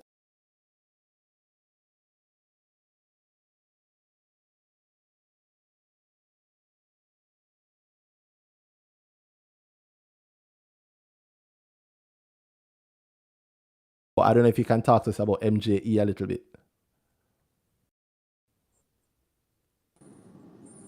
Well, what you want to know? I have deliberately not said it very publicly, but MJE currently, in terms of the funds, it is the only fund, FUND, that is, it has the smallest gap between where the share price is and net asset value is. It is the fund that has come closest to its true valuation. So it's the most efficient in terms of valuation. I don't well, let me ask, what do you expect for the rest of the year for MJE? And you can say that openly. Of course, you know the lines within which you can walk. So funnily, you know, one of the things I don't do is I don't really look at investments in that kind of a short time frame. So one of the problems of trying to run something like MJE is that it takes us quite a lot of work to deploy the amount of capital that we have to apply to really move the needle. And it also takes quite a lot of work if we want to change a position or sell a position, right? Because average trading volume on the market. So it requires a lot of long planning. We have to think hard before we actually take a position, and we have to do a lot of work to get out of a position. So most of our positions are taken for the medium to long term.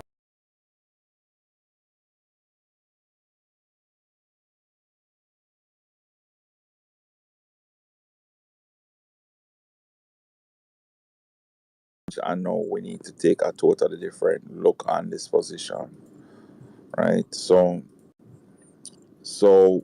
we don't really have that kind of a short-term focus. What I can tell you is that, what the main thing we're trying to achieve is to deliver a real return over the long term. And I think so far we have been able to do that. And our positions are such that, just because there might be a little slowdown in Jamaica in a period, we can't really bail out of our position. So, I mean, in COVID, we were actually increasing our investments in Jamaican listed stocks. And you can see what happened after COVID started to lift. The results were quite dramatic. So I don't know if that's really an answer to your question, Randy, but that's kind of how we look at it. So one of the reasons why I asked, right, is that I understand that moving a fund like that is not how I approach the market with my portfolio, and how even somebody with even a smaller portfolio approach the market. You literally cannot approach the market the same way. But I'm always excited whenever the large goal and the achievement of the goal, the person who's moving that large company or the large portfolio, happens to be in synergy with the smaller investor, especially a newer investor. I mean, I think you're being modest in this case. 63.5% is what the growth has been up to today, year to date.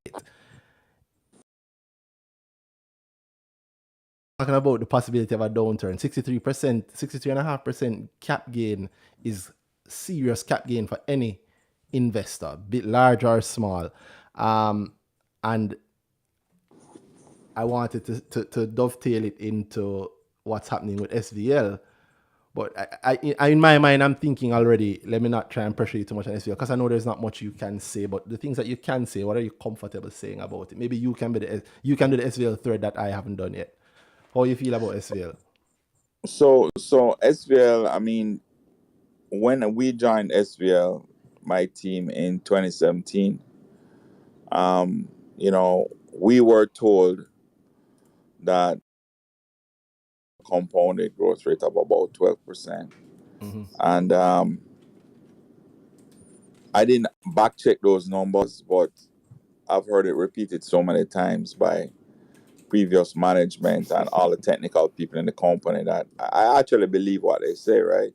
Now, from 2017 till now, if you look at the growth in profits, it's much than 12%, right?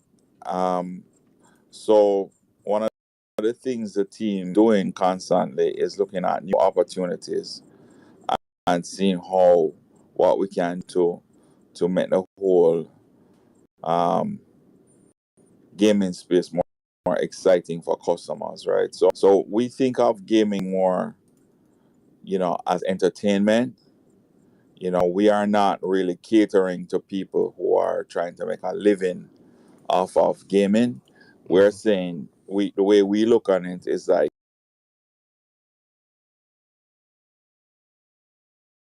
they have a thing they call Scratchers Friday, and they all go out and they buy the scratch and win, and they sit down, around lunch or after work, and they start scratching, and they take turns and they have a ball.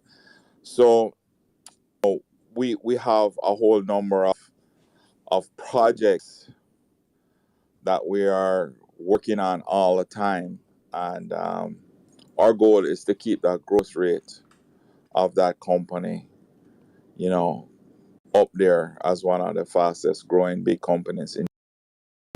So that's what I can say. I mean, when we joined the companies, we have 8 lines of business, and I think only 2 were profitable. I will say that all of them are pretty much profitable right now. And, some of the turnaround in the revenues is just simply amazing. The team has done a remarkable job of turning around some loss-making businesses and also increasing the revenues and the profits from those that were already successful. And we're investing more to make that happen. Obviously, we can't talk about things as management whenever there's an announcement about a specific product or a specific service. They will make those announcements, and it's not for me I can't talk about those things before they talk about it. So I can just give you the philosophy and how we look at it. From my perspective,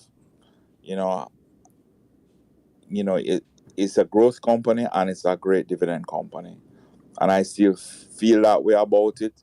I think definitely, COVID was like a 1 in a 100-year event.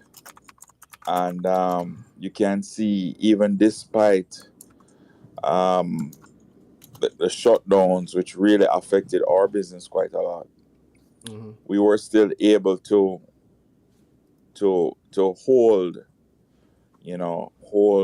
the kind of performance. It was not that badly negatively impacted during that period. So that's a big test that people can use as a benchmark, because as an investor, you don't want to be investing in companies that are not robust. Yeah.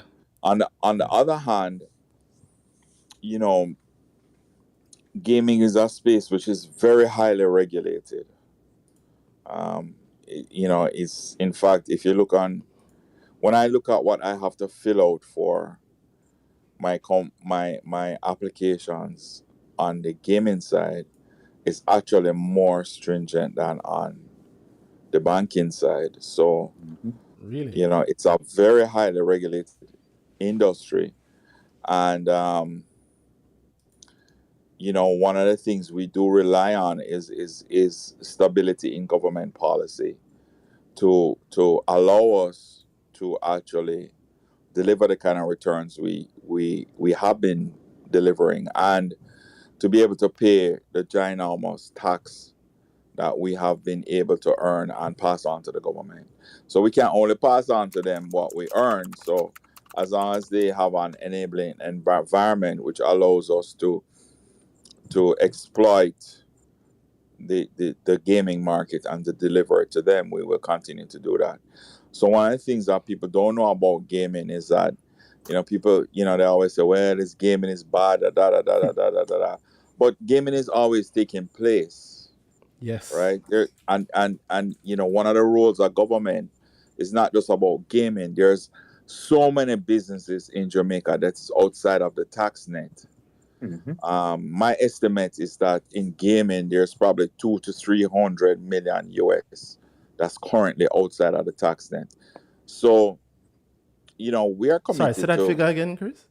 About 300 million US. In Jamaica? Yes, just in Jamaica alone. That's my estimate. Word. Yeah, man, it's huge. Drop on and all of that?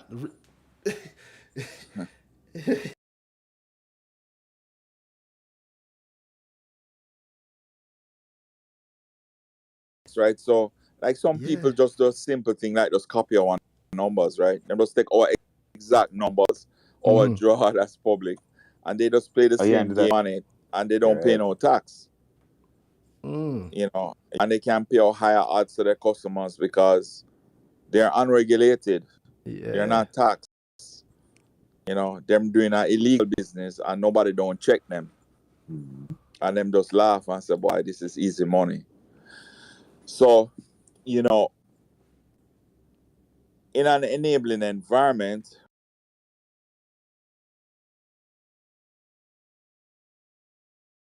some of that to the government.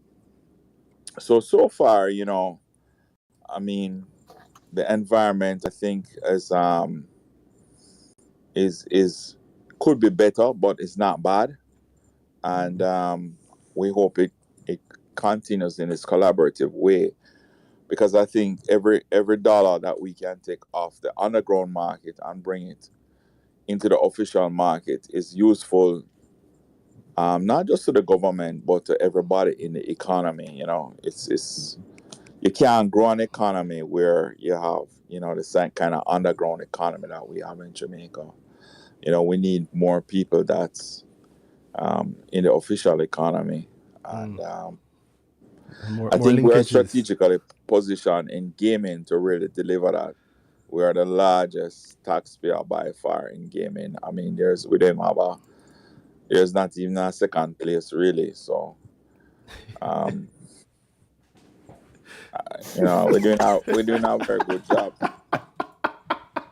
Chris, even there's not a second place, I'm sure there were some guys that were well, I mean, you just look on the numbers, in terms of what I'm selling and what the tax them paying, it don't really add up to much. It's only first and last.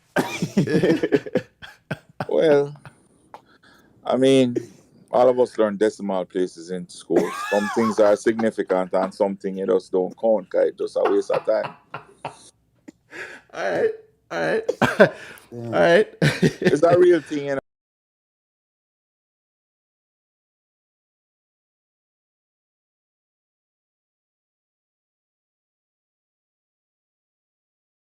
Appear to a certain degree.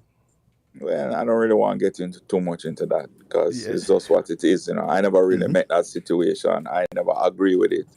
I never think it was a great idea. But a lot of people just want to prove a point, and I guess them prove them point now. So I have to leave that alone.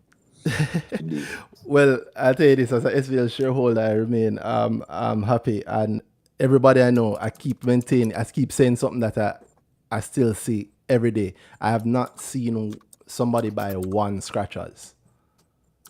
Every single person. Yeah. I think the smallest I've ever seen is somebody bought 5. I've never seen somebody go about one scratchers ticket.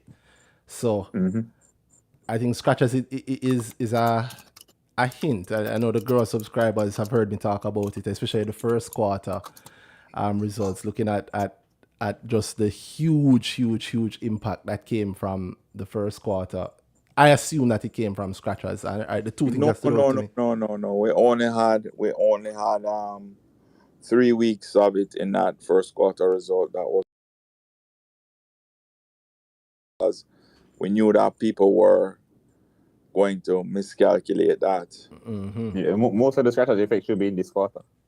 Yeah, but you know, one of the things I will say to you is that we do see variability in the numbers from quarter to quarter because although we have a game which is designed around producing a specific outcome in terms of yield in the numbers, you know, there is some how would I put it, randomness to those outcomes that even out over time.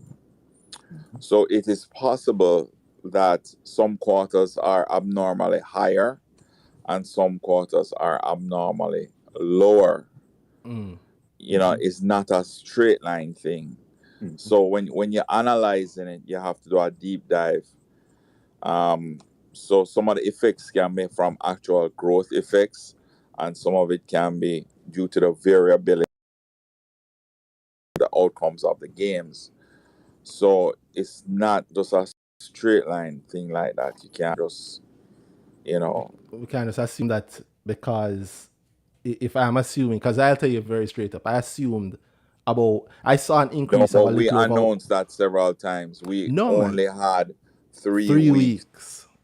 Of scratchers numbers in that first quarter that we released. In that last quarter that we released. Yet I saw, I think, an uplift of about 1.5 billion, 1.5 billion or a billion, something like that. And that was just 3 weeks. I saw that, but I think it's more powerful coming from you outlining what that really means. Because that means that this quarter... So I'm telling you categorically, it was only 3 weeks. So some of that uplift definitely came from scratchers, but some came from other sources as well. Okay. So I think this quarter, you know, you have to look on it you have to kind of look at the whole year. Some quarters are up for various reasons, and some quarters are down, and it's not so simple. I take that. And I know it wasn't that simple, but I'm glad that you're putting that out there. All right, I have somebody who's DMing me, and they have a whole heap of stuff that they want to ask. I'm not going to ask all of it, but I will ask you one thing. Them say ask him about DTL. If he's still a share, I guess they're not paying attention. Of course, you're.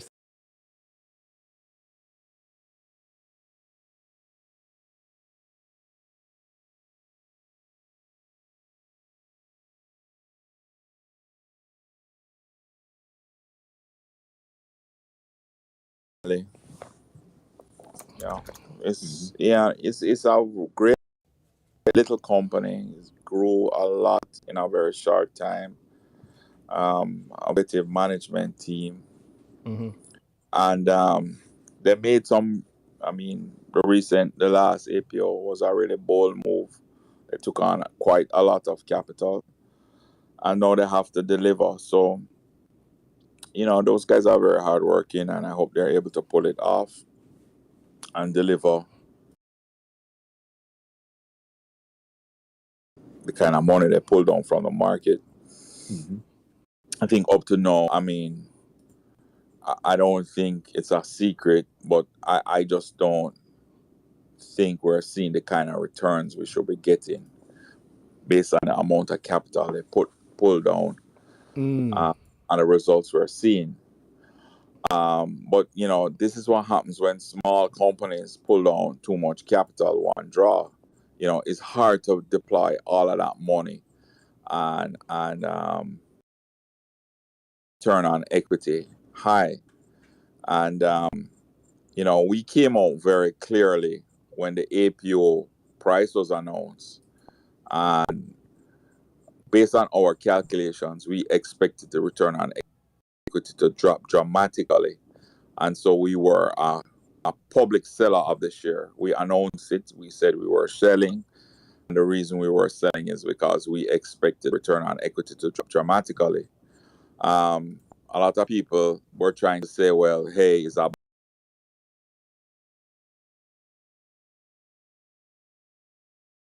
as far as I am concerned. You know, I am just managing by numbers. I think the numbers that we have seen so far has totally vindicated my position. The return has fallen dramatically. And that APO, in my opinion, was overpriced. And I still hold to that. I mean, no, the management can make good on it by improving their returns. And those guys are very hardworking guys, and they are very innovative. I mean, they're fighters, right? So I'm not ruling them out. It's when the going gets tough, the tough gets going. So you make a mistake, then you have to roll up your sleeve and deliver, show the market that you can recover from a mistake. And they have my best wishes and all of my support.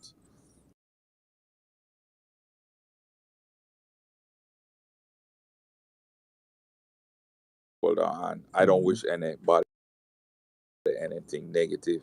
But facts are facts, and Iran, they are gonna speak it how I see it, and whoever don't like it, that is the problem. Yes, you are. What would you say would be a good value for if the APO were to? It says overvalued. Would have been a good value.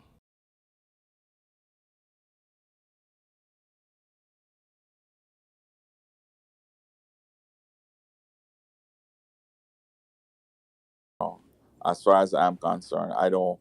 It's the deed has been done, and I cannot undo it. And gone is gone. It's gone. So yeah.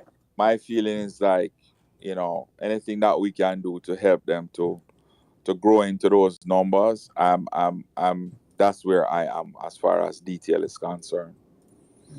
All right.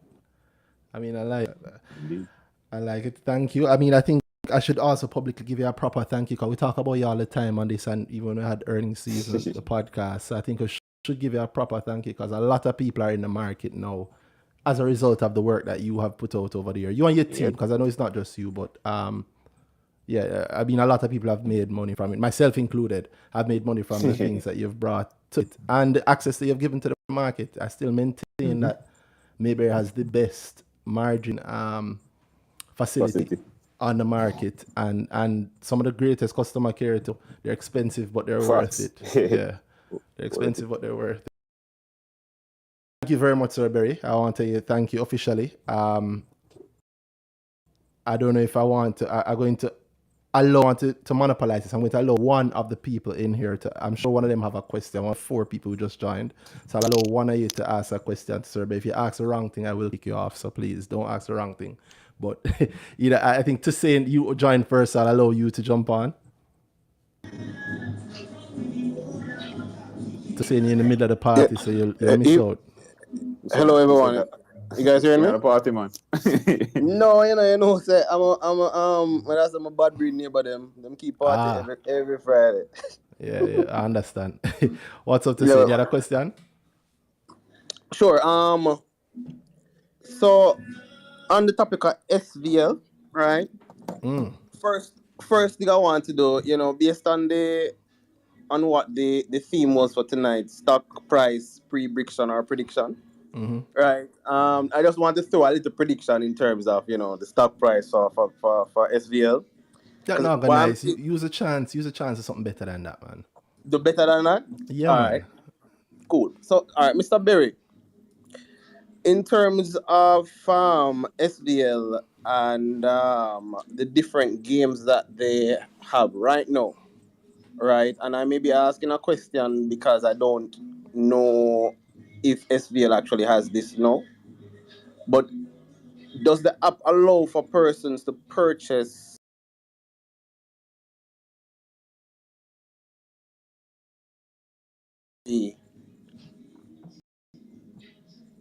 and all the other games? And the reason I'm asking that is I'm looking at the e-commerce aspect of things, where right now persons go to various shops to buy these games. And I do think that some persons don't go. They want to do it, but they probably don't go for many, many different reasons. They don't want to be at a shop buying these things. I'm thinking if it becomes easier accessible for many more persons to just simply go on their phone using even their credit card to purchase the tickets for these games, it may increase the consumption. Right? You know what the app is for? Repeat that? You know what the SVL app is for?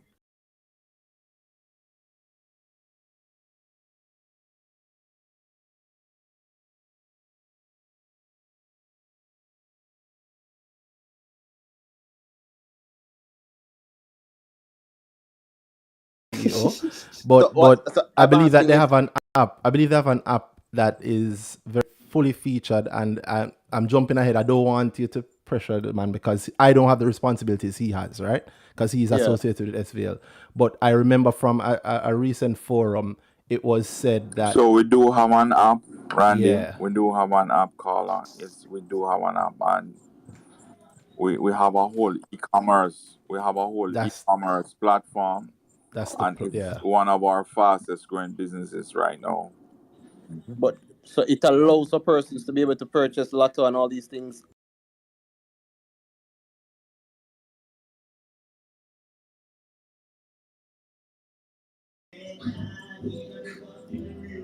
Yeah, when I code right now mean currently.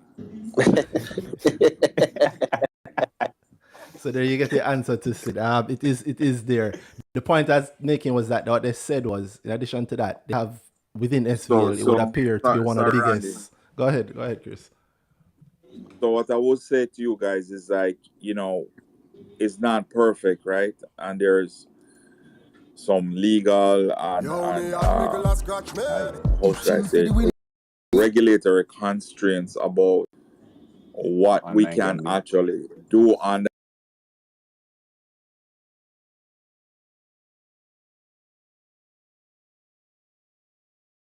over time, because we have a big technology investment component in the company that you're going to see more and more things rolling out over time.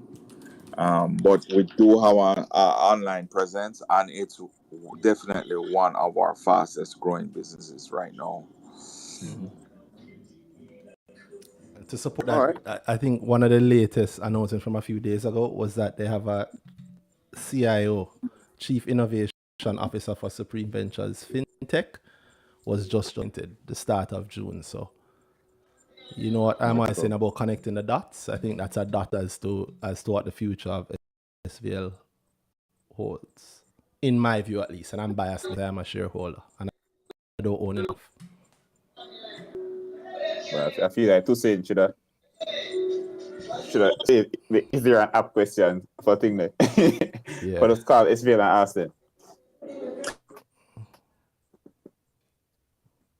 All right, I'll take one more. I saw Ricardo, but I see him jump off. So Malik, what's up?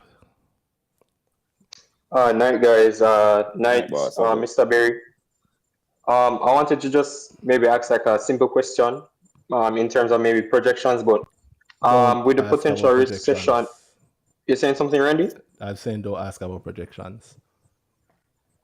Oh, I was just wondering, with everything going on, how long probably would it take if we do actually go into a recession for us to come out, like maybe like 2024 or like late 2023? That's what I was just wondering.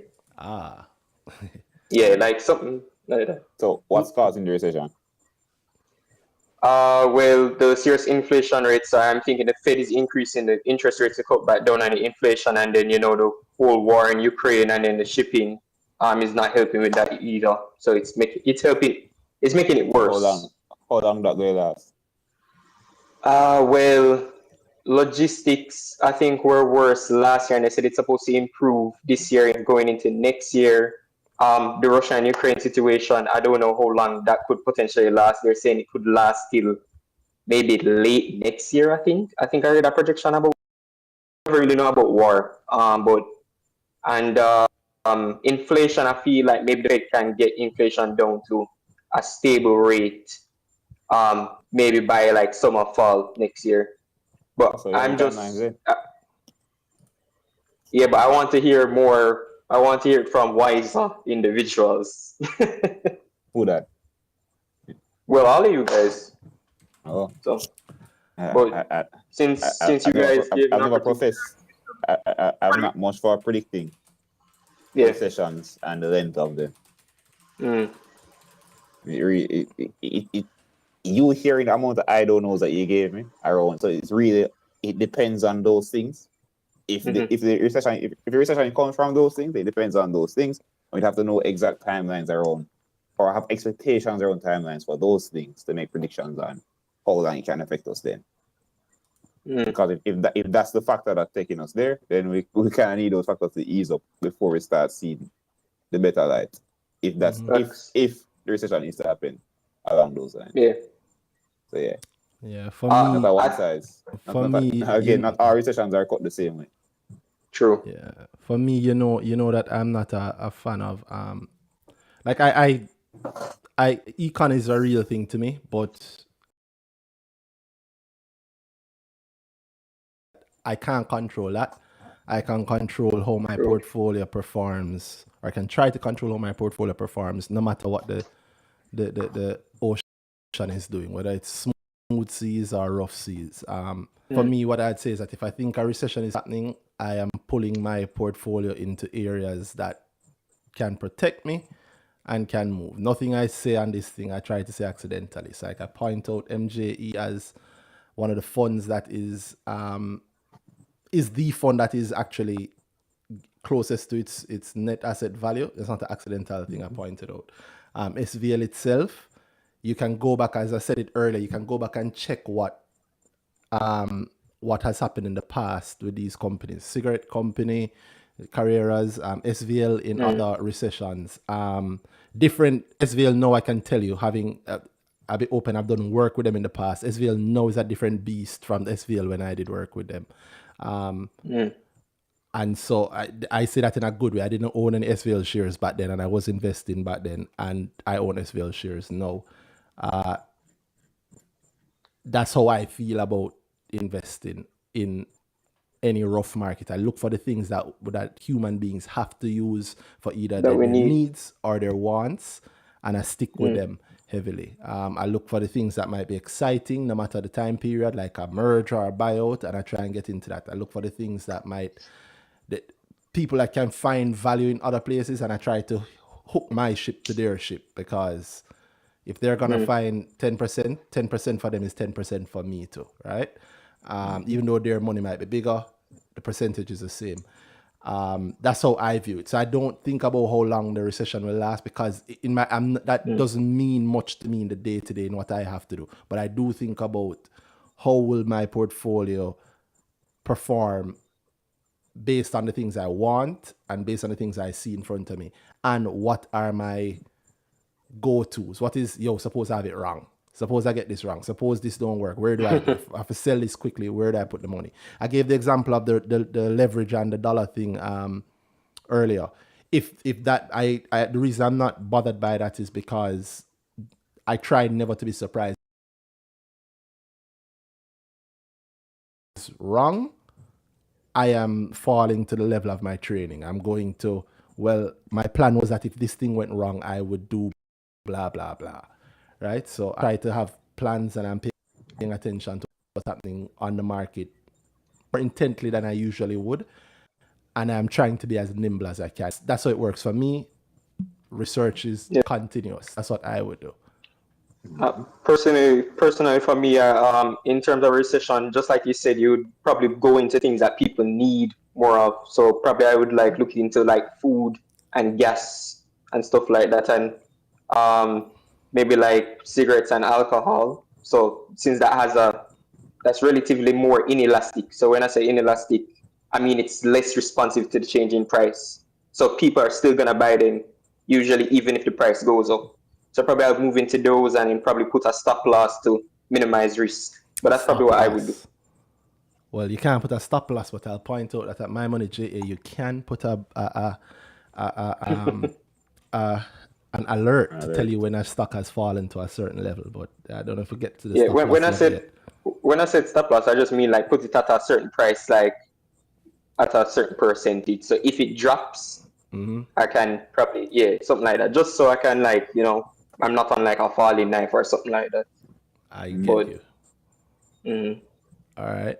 Well, I don't want to take up any extra time, but I also was gonna talk about maybe the margin and dollar, but I don't know if you want to ask somebody else to ask Mr. Berry something else, or if Mr. Berry wants to chime in on anything.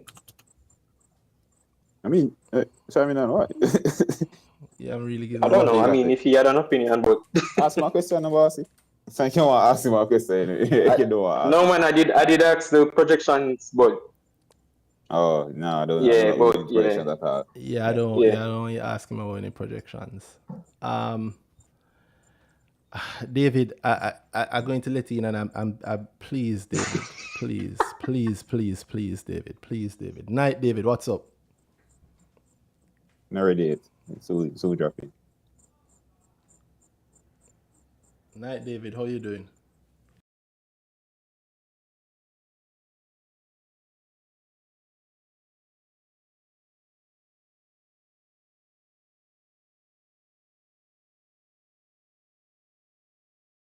But couldn't find you.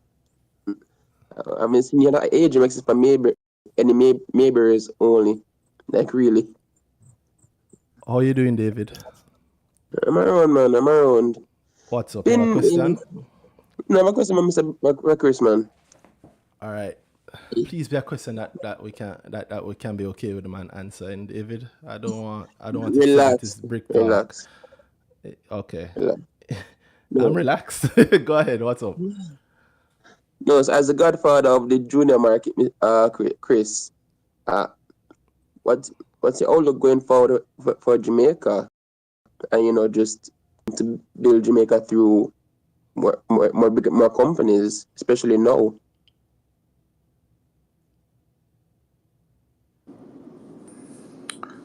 I'm very bullish on Jamaica. I mean, I said this before many times publicly, but like in 2014, we sold off most of our U.S. portfolio.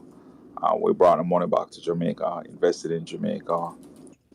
My feeling is that, the JSE provides a great vehicle for developing Jamaica, because Jamaica is not a country that is rich in capital.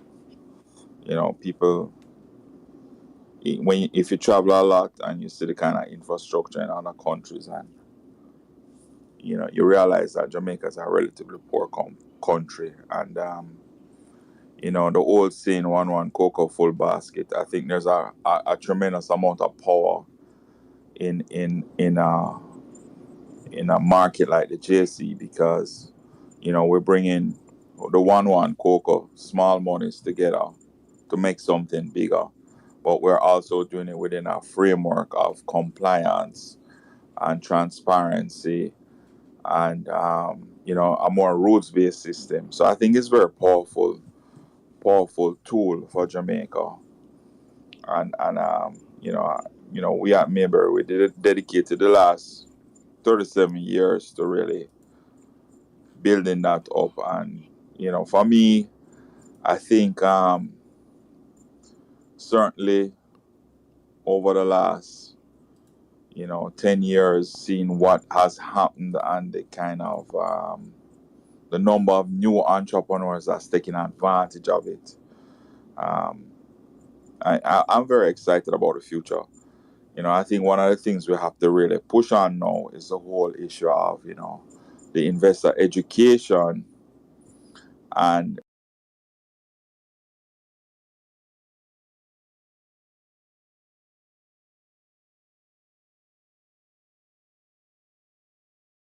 %. They can take 20% of their money, 50% of their money, and have people like Danhai help them to build a good portfolio and see the kind of returns that they get from investing in companies rather than investing in CDs. I mean, I personally, from my own portfolio, I really don't buy bonds, and I don't invest in CDs, because to me the return on those things was way too low to get me excited. So I'm bullish, David, and I think forums like this is great.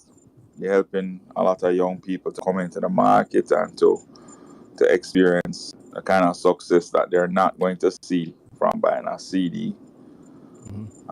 So keep it going, guys. I'm gonna sign off now because this is way past when I'm normally up on a Friday night. Friday night is my party night, and I usually start early. So, and I have been partying, so I'm kind of worn out now. So thanks for having me, guys, and keep on investing, man. And I think when we develop some real skill, it will be something that can, even the government going to have to stand up and say, boy, we have to put more into this, because this is a real way of transforming Jamaica. I believe in the stock market, and it's really worked wonders for me personally. I mean, so many of my dreams have been fulfilled through it. I mean, I can't begin to tell you. So, so guys, good luck. All the best. Have a great night. Take care. No problem. Bye. Thank you, Sir Barry. Thank you very much. Sir. Big up. Same to you. All right, guys. So that's as you hear me calling, that's the godfather of the junior market. Junior market. Of the junior market. Oh, and we can't just say guys anymore. That is not correct. We have to say guys and ladies. That is 100% true. Because it's the ladies them are run the money. No. That is 100%. Oh, trust me, true. I know it. 100% true. Chris, next time we can get you on, I want you to talk about your time building the junior market, because I think that is a story that you can tell in a way that other people cannot. So I'm very, very interested in hearing that next time you can come on, talk about building the junior market, because you started it. When I say you started it, you the very first listing start access. And carry it. Yeah, and carry it when other people weren't believing it. I remember when I used to ask people about it, and them say, "Oh, I don't buy junior market companies." No, it is a thing that people fight to get to. So maybe next time you can come and talk about that, and talk about the raising of the limit of the junior market, which is a point that I know I've seen you tweet about. So thank you very, very much, Sir Barry. All right, people. We're getting into the deep hours now. We're giving you maybe one last hour. I think Sir Barry is very good to join us. So you guys have heard the topic of the night. You've heard that the star join us for the night. And now any questions that you have, any points, any concerns, any blah, blah, blah, send a speaking request and we can talk about it. And I will start off. Malik, I don't know if you got all your questions answered or if you only wanted to talk to Sir Barry. Yeah, night again. No, I also wanted to come on and just pass through and talk about, just mention dollar, and you guys were talking about margins as well. Yeah, man, what you had in mind about margins and dollar?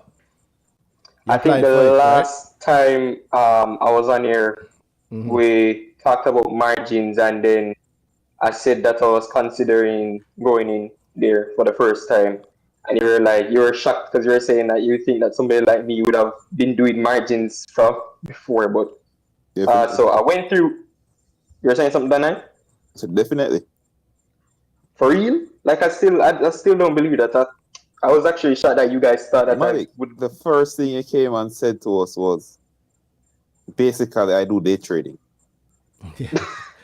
That's actually the last thing I would use margin on, by the way, even with high certainties, just with so much risk. I understand. Yeah. I understand if you have your tolerances.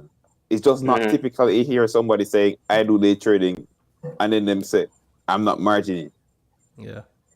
In fact, if you're doing that sort of high frequency trading, and I'm not just talking high frequency trading, you want to, and with lower thing there, you want to get as much in the pie as you can. So that's why Forex.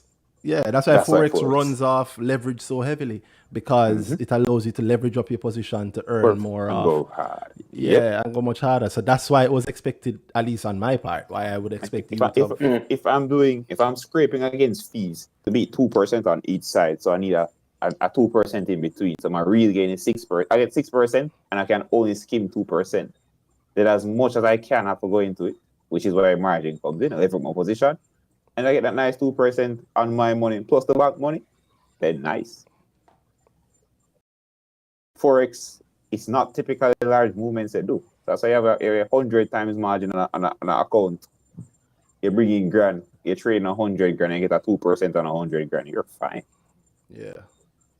You just triple your money in one move.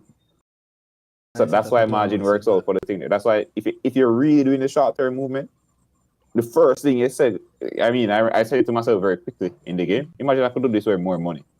Mm-hmm. You said that to the point where more money starts to the point where more money becomes such an influence. You have to change your trading strategy because this carry work anymore. This is for money. But you do it as much as you can. You try to get that account as high as you can, where you can do that reliably and make as much money. And that's where margin come in because more money.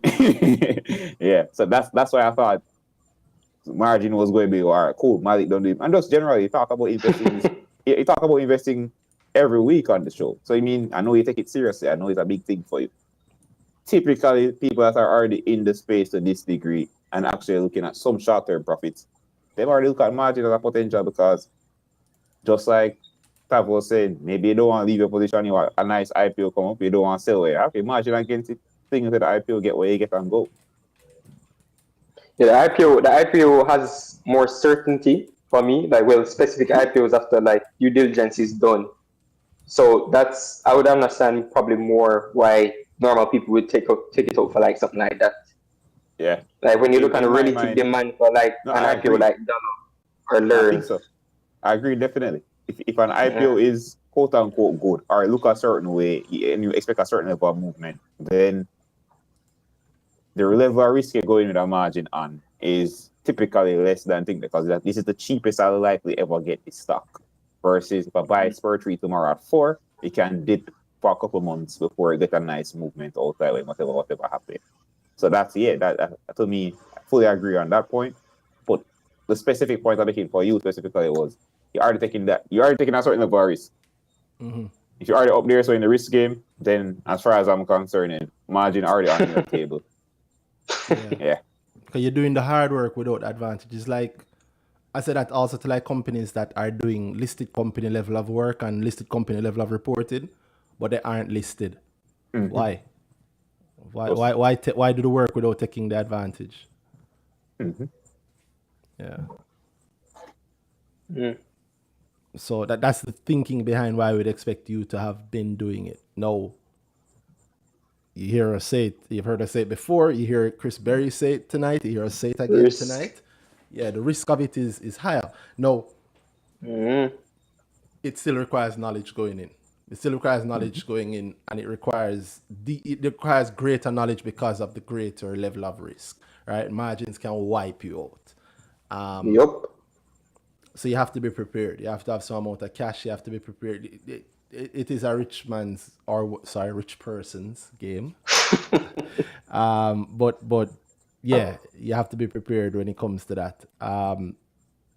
And the market, like I said, is no joke. The market is looking more and more like Sir Berry said in his tweet, it could be the perfect storm in a bad way. So a potent brew. So there is that to be said. Malik, since you have such a powerful voice, you should ask the JSC and the brokers when they might be looking into doing short. Which powerful voice? Yours. What's going on? What constitutes a powerful voice? Wouldn't your voice be more powerful? I use my voice all the time. You guys hear me every week, but I'm saying I just want to be low. I want to be a lone voice. I want other people saying it, right? I don't know if they listen to me at JSC, but they might listen to a young guy like you talking all of the strong points around the economy. Like I don't talk like that. I speak properly thanks to my art and education, but I don't have like all the econ points. I just talk very real about poor people thing. So you might stand a better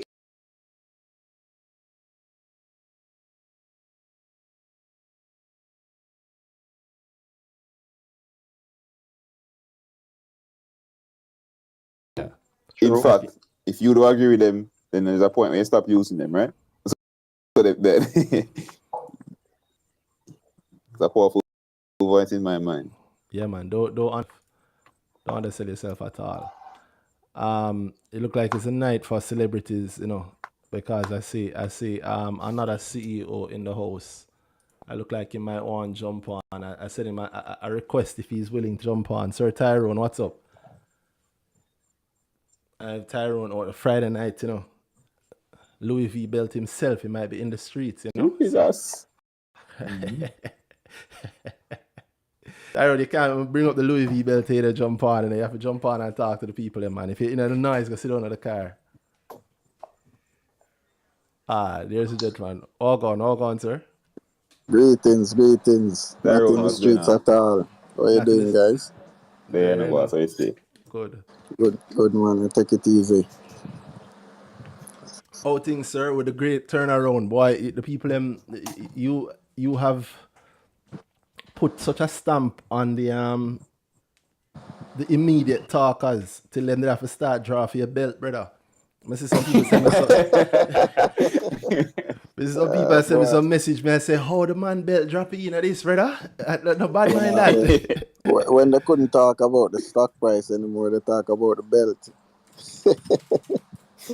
Yeah, boy. Wow, boy. You vex for the stock price, but attack the person.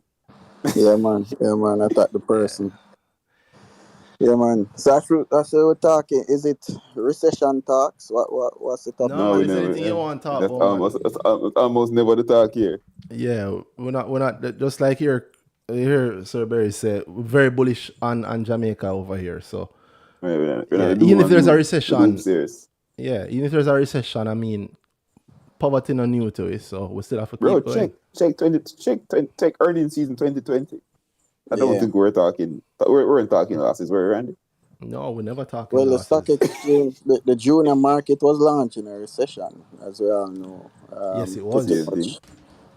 Access, that was what, 2007? No, it was 09. Well, Access was 2010, right. But the junior market was 09, so Access was actually after. Right. Yeah. Right, so pretty much in the middle of the recession, the start of the Obama administration and what was happening globally, the financial crisis, the junior market was launched. So I think that's a good example as to what to expect.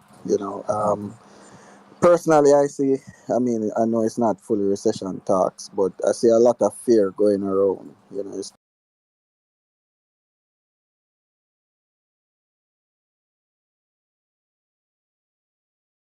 That and the rise in interest rates and everything, and I think it's something that obviously us entrepreneurs aren't, we tackle whatever economic climate, but I think it's still critical for us to keep bullish on the stock market. I think the growth in the equities market will counter whatever appetite for high interest rate investments.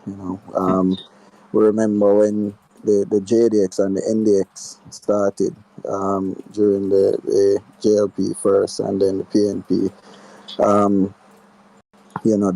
The reduction in the interest rates kind of cause in terms of the equities market, not just stock exchange but private equity. And I think it's the growth in the private equities market that really push a lot of these younger junior market companies that we see coming. iCreate, Edufocal, Dollar, another one that I know is coming soon to the market. Guys, look out for that. Keep your dollar refund. Yeah. Which one is that, Tyrone? Which one is that, Tyrone? Well, I can't say much, but I can say it's around the corner. Around the corner, all right.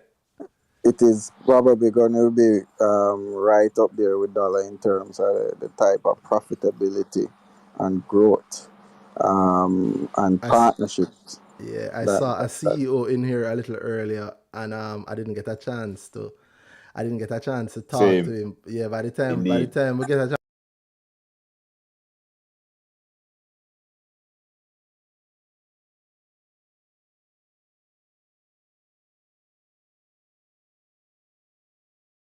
Gotcha. Yeah, but I'm a little bit more rogue, so Yeah. I So can, here, I can rogue on his behalf. So yeah, but these are the kind of offshoots from the growth in the private equity market during the global financial crisis, during JDX, NBX, that caused a reduction in the kind of national, the interest rates, which, as we know, sometimes it was high as 13-14% on even car loans, right? And bonds and those things, and the minute investors were asked to take a haircut, delaying interest payments, people began to look for other opportunities to, places to put their money, and this caused a big growth in terms of the private equities market. And this business coming to the market soon is an indication of a vibrant private market. This company has benefited significantly from private equity, from venture capitalists, and it's going to represent one of those true Jamaican stories, And an entrepreneur stuck to hard times. It's not an overnight success.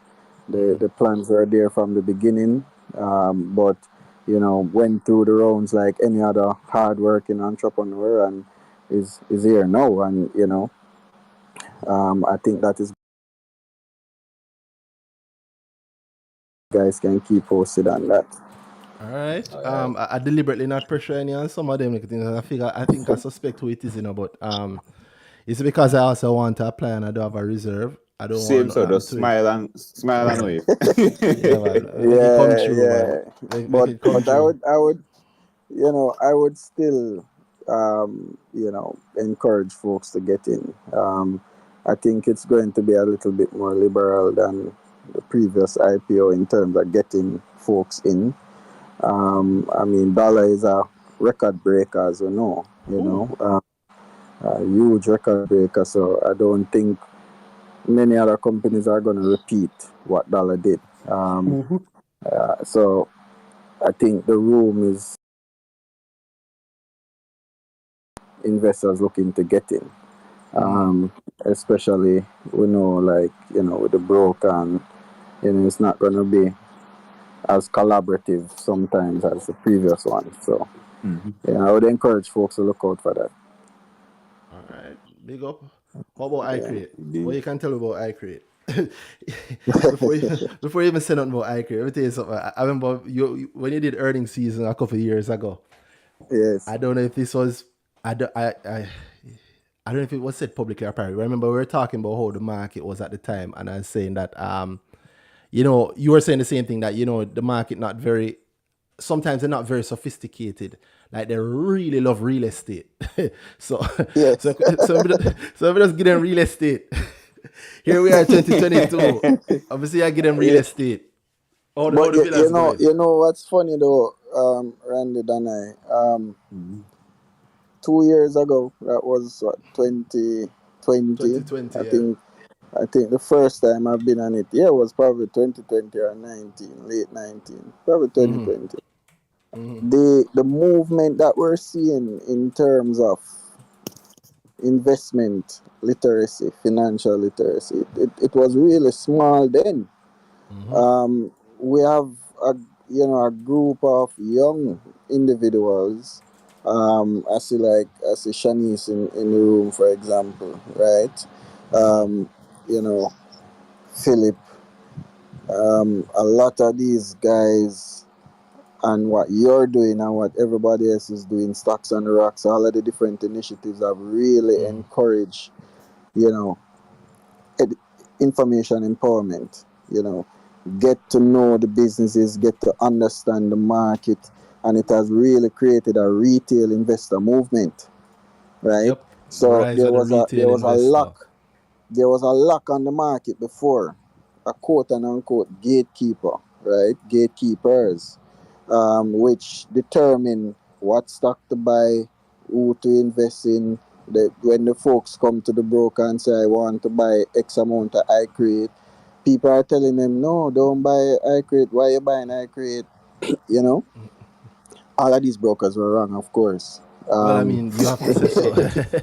Every single one, right? We're wrong. You have to say The so. retail investors who made decisions because they followed me on Twitter or they follow the company, they look, read between the lines, they see the little things, they pay attention to the little things. Sometimes those little things are overlooked by the brokers, right?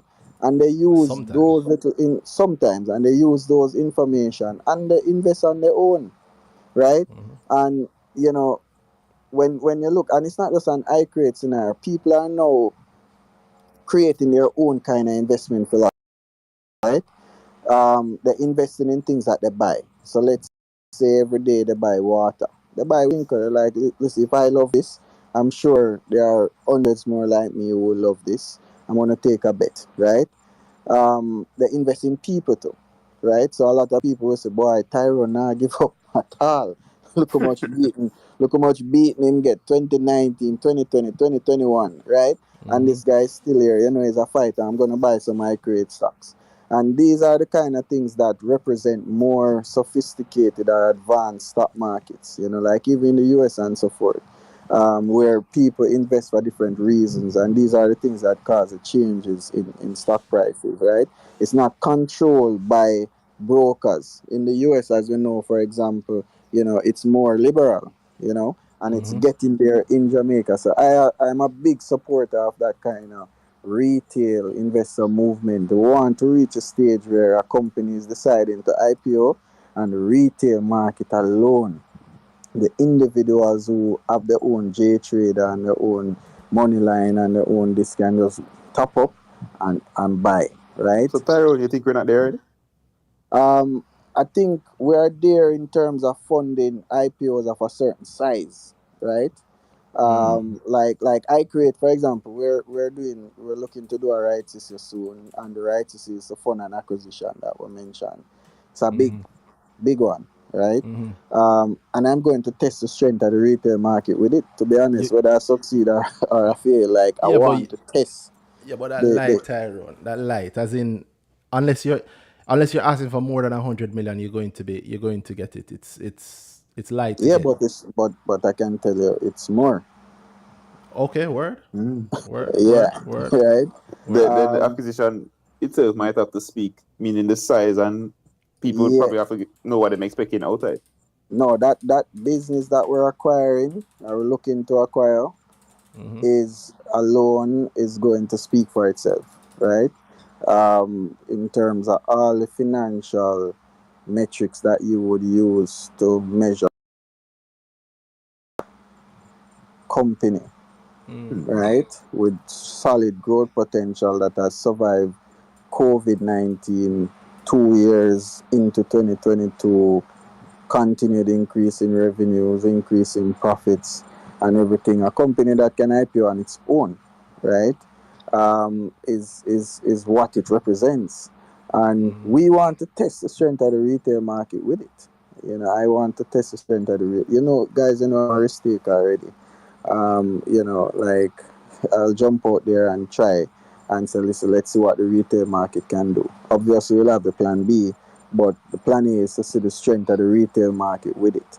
And I think that is where we need to get in Jamaica. I don't like the gatekeeper business, right? As it relates to the stock market, we need it to be more liberal, more open, more inclusive, right? Yeah, I agree. And that is what I'm big on. I agree with the democratization of the market. But I don't know how well it's known, but I pay significant attention to the market. I think not holding back and blowing my own trumpet. I think I've brought a few hundred, if not a few thousand people to the market. I am sure that you can bring in. I mean, if you eat 500,000, now don't answer because you said 100 before, and I don't want you to try and publicly, put anything out there. But if you 500 million, 500,000, 500 million, and I suspect they'll be there later in the year. There'll be even more later in the year. Now, granted, a downturn in the market might make people. I don't think so. I feel like the retail is strong and growing. And so your rights issue, I suspect will, assuming that all the other factors around it are good, I suspect it will be more than successful. Yes. Yeah, you don't have to give you credit. You you did an APO, but you never call it an APO, so you're smart. and then I deliberately never said nothing about it because I never load it up. You did the APO right, but then you did the right thing. You're doing a right issue afterwards. Yes, I can't help but respect what you do on the market. I can't help but respect what you do on the market and doing the right issue. I like that about the fact that you are doing a rights issue now at this point. And the thing that the APO got rid of a lot of issues around an APO. Exactly. Yes. Meaning not a bag of people walking in. Yeah, and it represented, one of the side effects or the outcome growth in the stock price. But we decided that we want to do the rights issue, obviously, because for iCreate especially, I have great appreciation for our shareholders, right? And I'm the kind of CEO that think we have to reward people who take risk in a company like an iCreate, who have no track record before coming to the market, went through some really tough times financially and reputationally too, as a business, and people still continue to buy the stock. People still, whether they get it cheap, whether they get it at a high price, it doesn't matter. They still spend the money on iCreate. And I think for me, I'm one that said, listen, for those who kind of stick to the company, we want to provide an opportunity for them to profit from believing in us.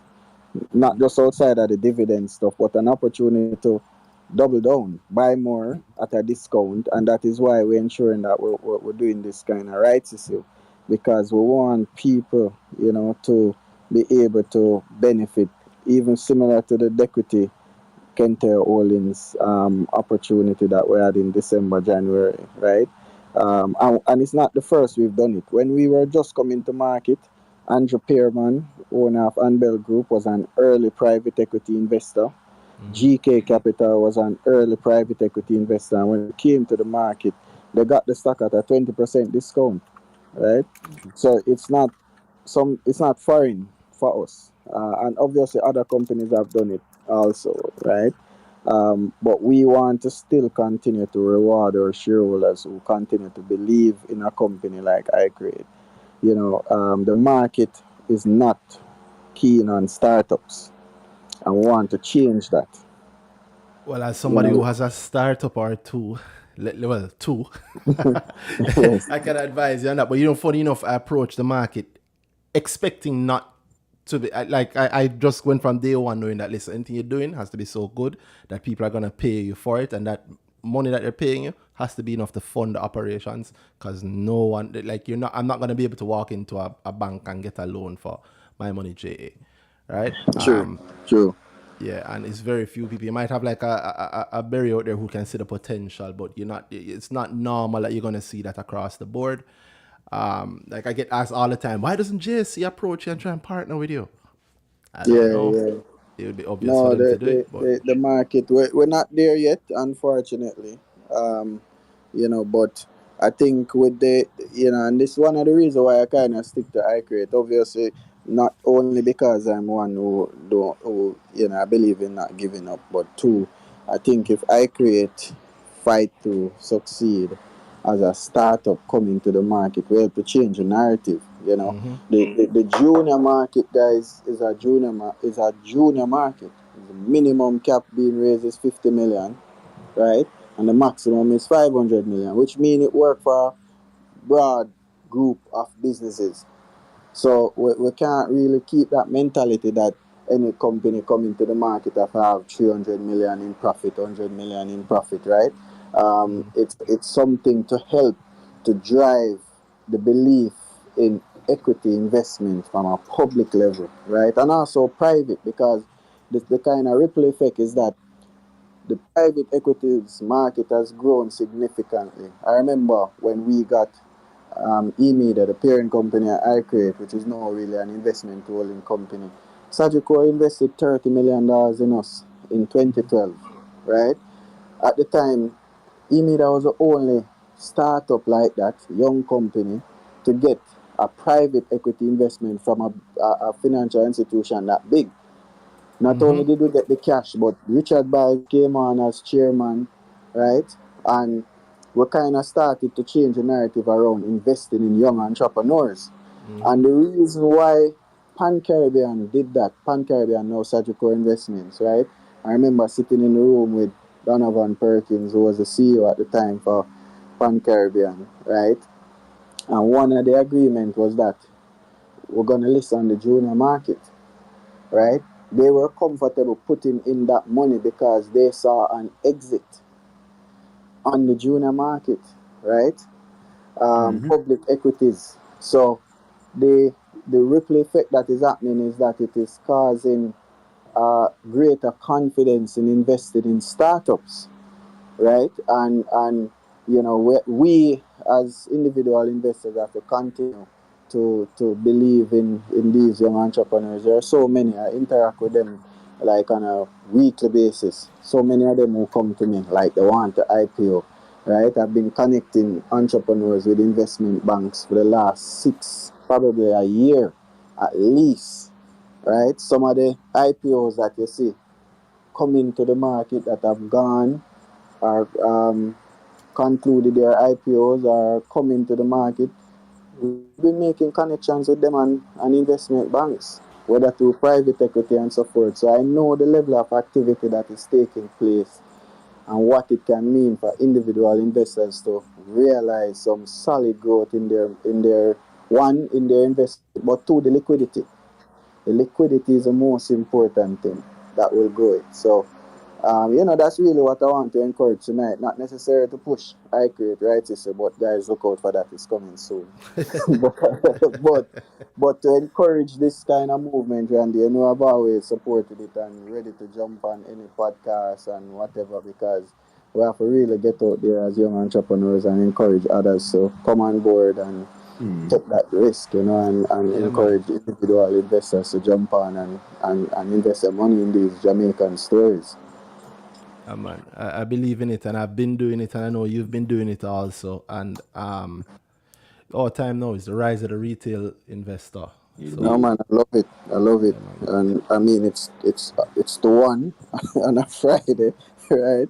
I see Dominic in the room, the president of our institute. You know, and I see Rachel too, who used to be with E-Media back in the days, you know, content side. And it's just amazing to really see this. It's really motivating. You know, people spend the time doing this. You know, it shows a certain level of interest and focus. And as a CEO that's on the market, you know, I'll always make myself available to have these talks and, you know, to just give insight where necessary. All right. Well, big up. When you do the rights issue, you can come on and we can have a little one-on-one about that, and then we'll see what happens after that, right? Yeah, man. Stay tuned. Appreciate it, guys. Have a good evening. All right, boss. Big up, Tyrone. Good evening. All right. Take care. Big up. Yeah, man. All right, Danhai. It's been a hell of a night. Indeed. I don't know if I want to put it out for anybody else. If I want to call it a night, I think we should quit while we're ahead. I don't know if you have anything you want to wrap the night with, Danhai. I really know. All is well. Market is the market. Invest. Yeah. Start investing. Truly and truly, what we're seeing right now, it's not a bad place for people to enter in the market to get something good. I think the values that I'm seeing on the market look really good. Yes. You remember the PE thing you did the other day to show where general PEs are? Yes. Get rid of the recency bias thing, and we can definitely see a lot more coming out of this. So yeah, man. Not much to say, but that hasn't been said. Big up. And looking forward to much more. I'm very excited about the market still, so no complaints from my side. Same here. And the truth is, since I'll wrap it with the points that we started off with talking about, you know, predicting prices and the market downturns and so on. The truth is, market downturns are an amazing place to build up a wonderful position. You hear it from I'd say like one of the newer people on the market. Tyrone, although not really new on the market, he's been there a couple of years, but you've heard it from him in terms of how he's put work into the company when nobody never believe in it, and him keep pushing to where he's now, where he plans to go. You hear it from what we call the godfather of the market, Chris Berry himself, the man who has been there from, I don't know, from before I born, from the 80s, 85, 86. Oh yeah, you're right. Yeah, the man who helped start the junior market in terms of actually listing the first company. And I made a mistake earlier when I said 2010. The market started in 09 and Access also listed in 09. And you've heard it from us every week, but if you didn't believe it from us, you hear it from stronger voices than ours this week, right? Believe me, if there's one thing you can do is to start investing. It don't matter if it's a whole heap of money you have or a little bit of money. If you're hearing this, if you're listening to this, you can invest. If you have $2,000 Jamaican, you can invest. Trust me. Yep. Right? You want to learn how to do it practically? I do a class every single month. This month is just like every other month. everymickle.com/grow if you want to get there. I'm gonna do a discount. So if you listen to this right now or you're watching this in the future, you'll see it. Enter this code BRICKTALK5 and you'll get a 5% discount on Grow for this month. It is only active for the month of June 2022. Now here's something cool. I'm also giving away a free month of My Money JA to anybody who does Grow this month. So if you do Grow this month, you get a free month of My Money JA and you get a 10% discount lasting you another year. And you get a discount to Danhai, who is a licensed investment advisor, who you can sit down and have a session with. So if you want to learn how to invest practically, everymickle.com/grow. If you can't bother learning, just want somebody to tell you, dhalladvisory.com. And if you're already investing and you want to keep track of the market, there is mymoneyja.com, which is having its first anniversary this month, their first 1 year anniversary. Enter the code MyMoneyYear1 and you will get a 10% discount on the entire year's worth of any of the paid plans. We have some things coming that I think you will like, some wonderful features. Now, if you're paying attention to the stuff I do, you've seen some of our nice features already, but we have a lot more coming also, and trust me, it's worth it. If you don't think it's worth it, go to mymoneyja.com, sign up, and click the trial. Go to billing and click the trial and check out the premium trial and see what it's like. Over the next 2 weeks, we're going to be pushing out something out there for our premium users that I suspect you guys will like very, very, very much. All right. So with all that said, this has been Brick Talk. It's been another week of Brick Talk. It's been a great week. Thank you, everybody who joined. Thank you, everybody who listened. Thank you, Danhai, for doing this with me. Thank you to everybody who came on and gave a view, big or small, and we'll see you guys again next week. Big up. Indeed. And speaking actually, next week Monday coming, I open my calendar for existing clients. Ooh. And the Monday after that for new clients. So anybody looking to get a session, not already a client, look out for the 20th. On that day, you'll be able to sign up for September sessions. So, not September, actually. August sessions, yes. So look out for that on June 20th for the new clients, next week Monday for existing clients, doing the follow-ups. Boom. All right, guys. So there you have it. We'll see you next week. It's been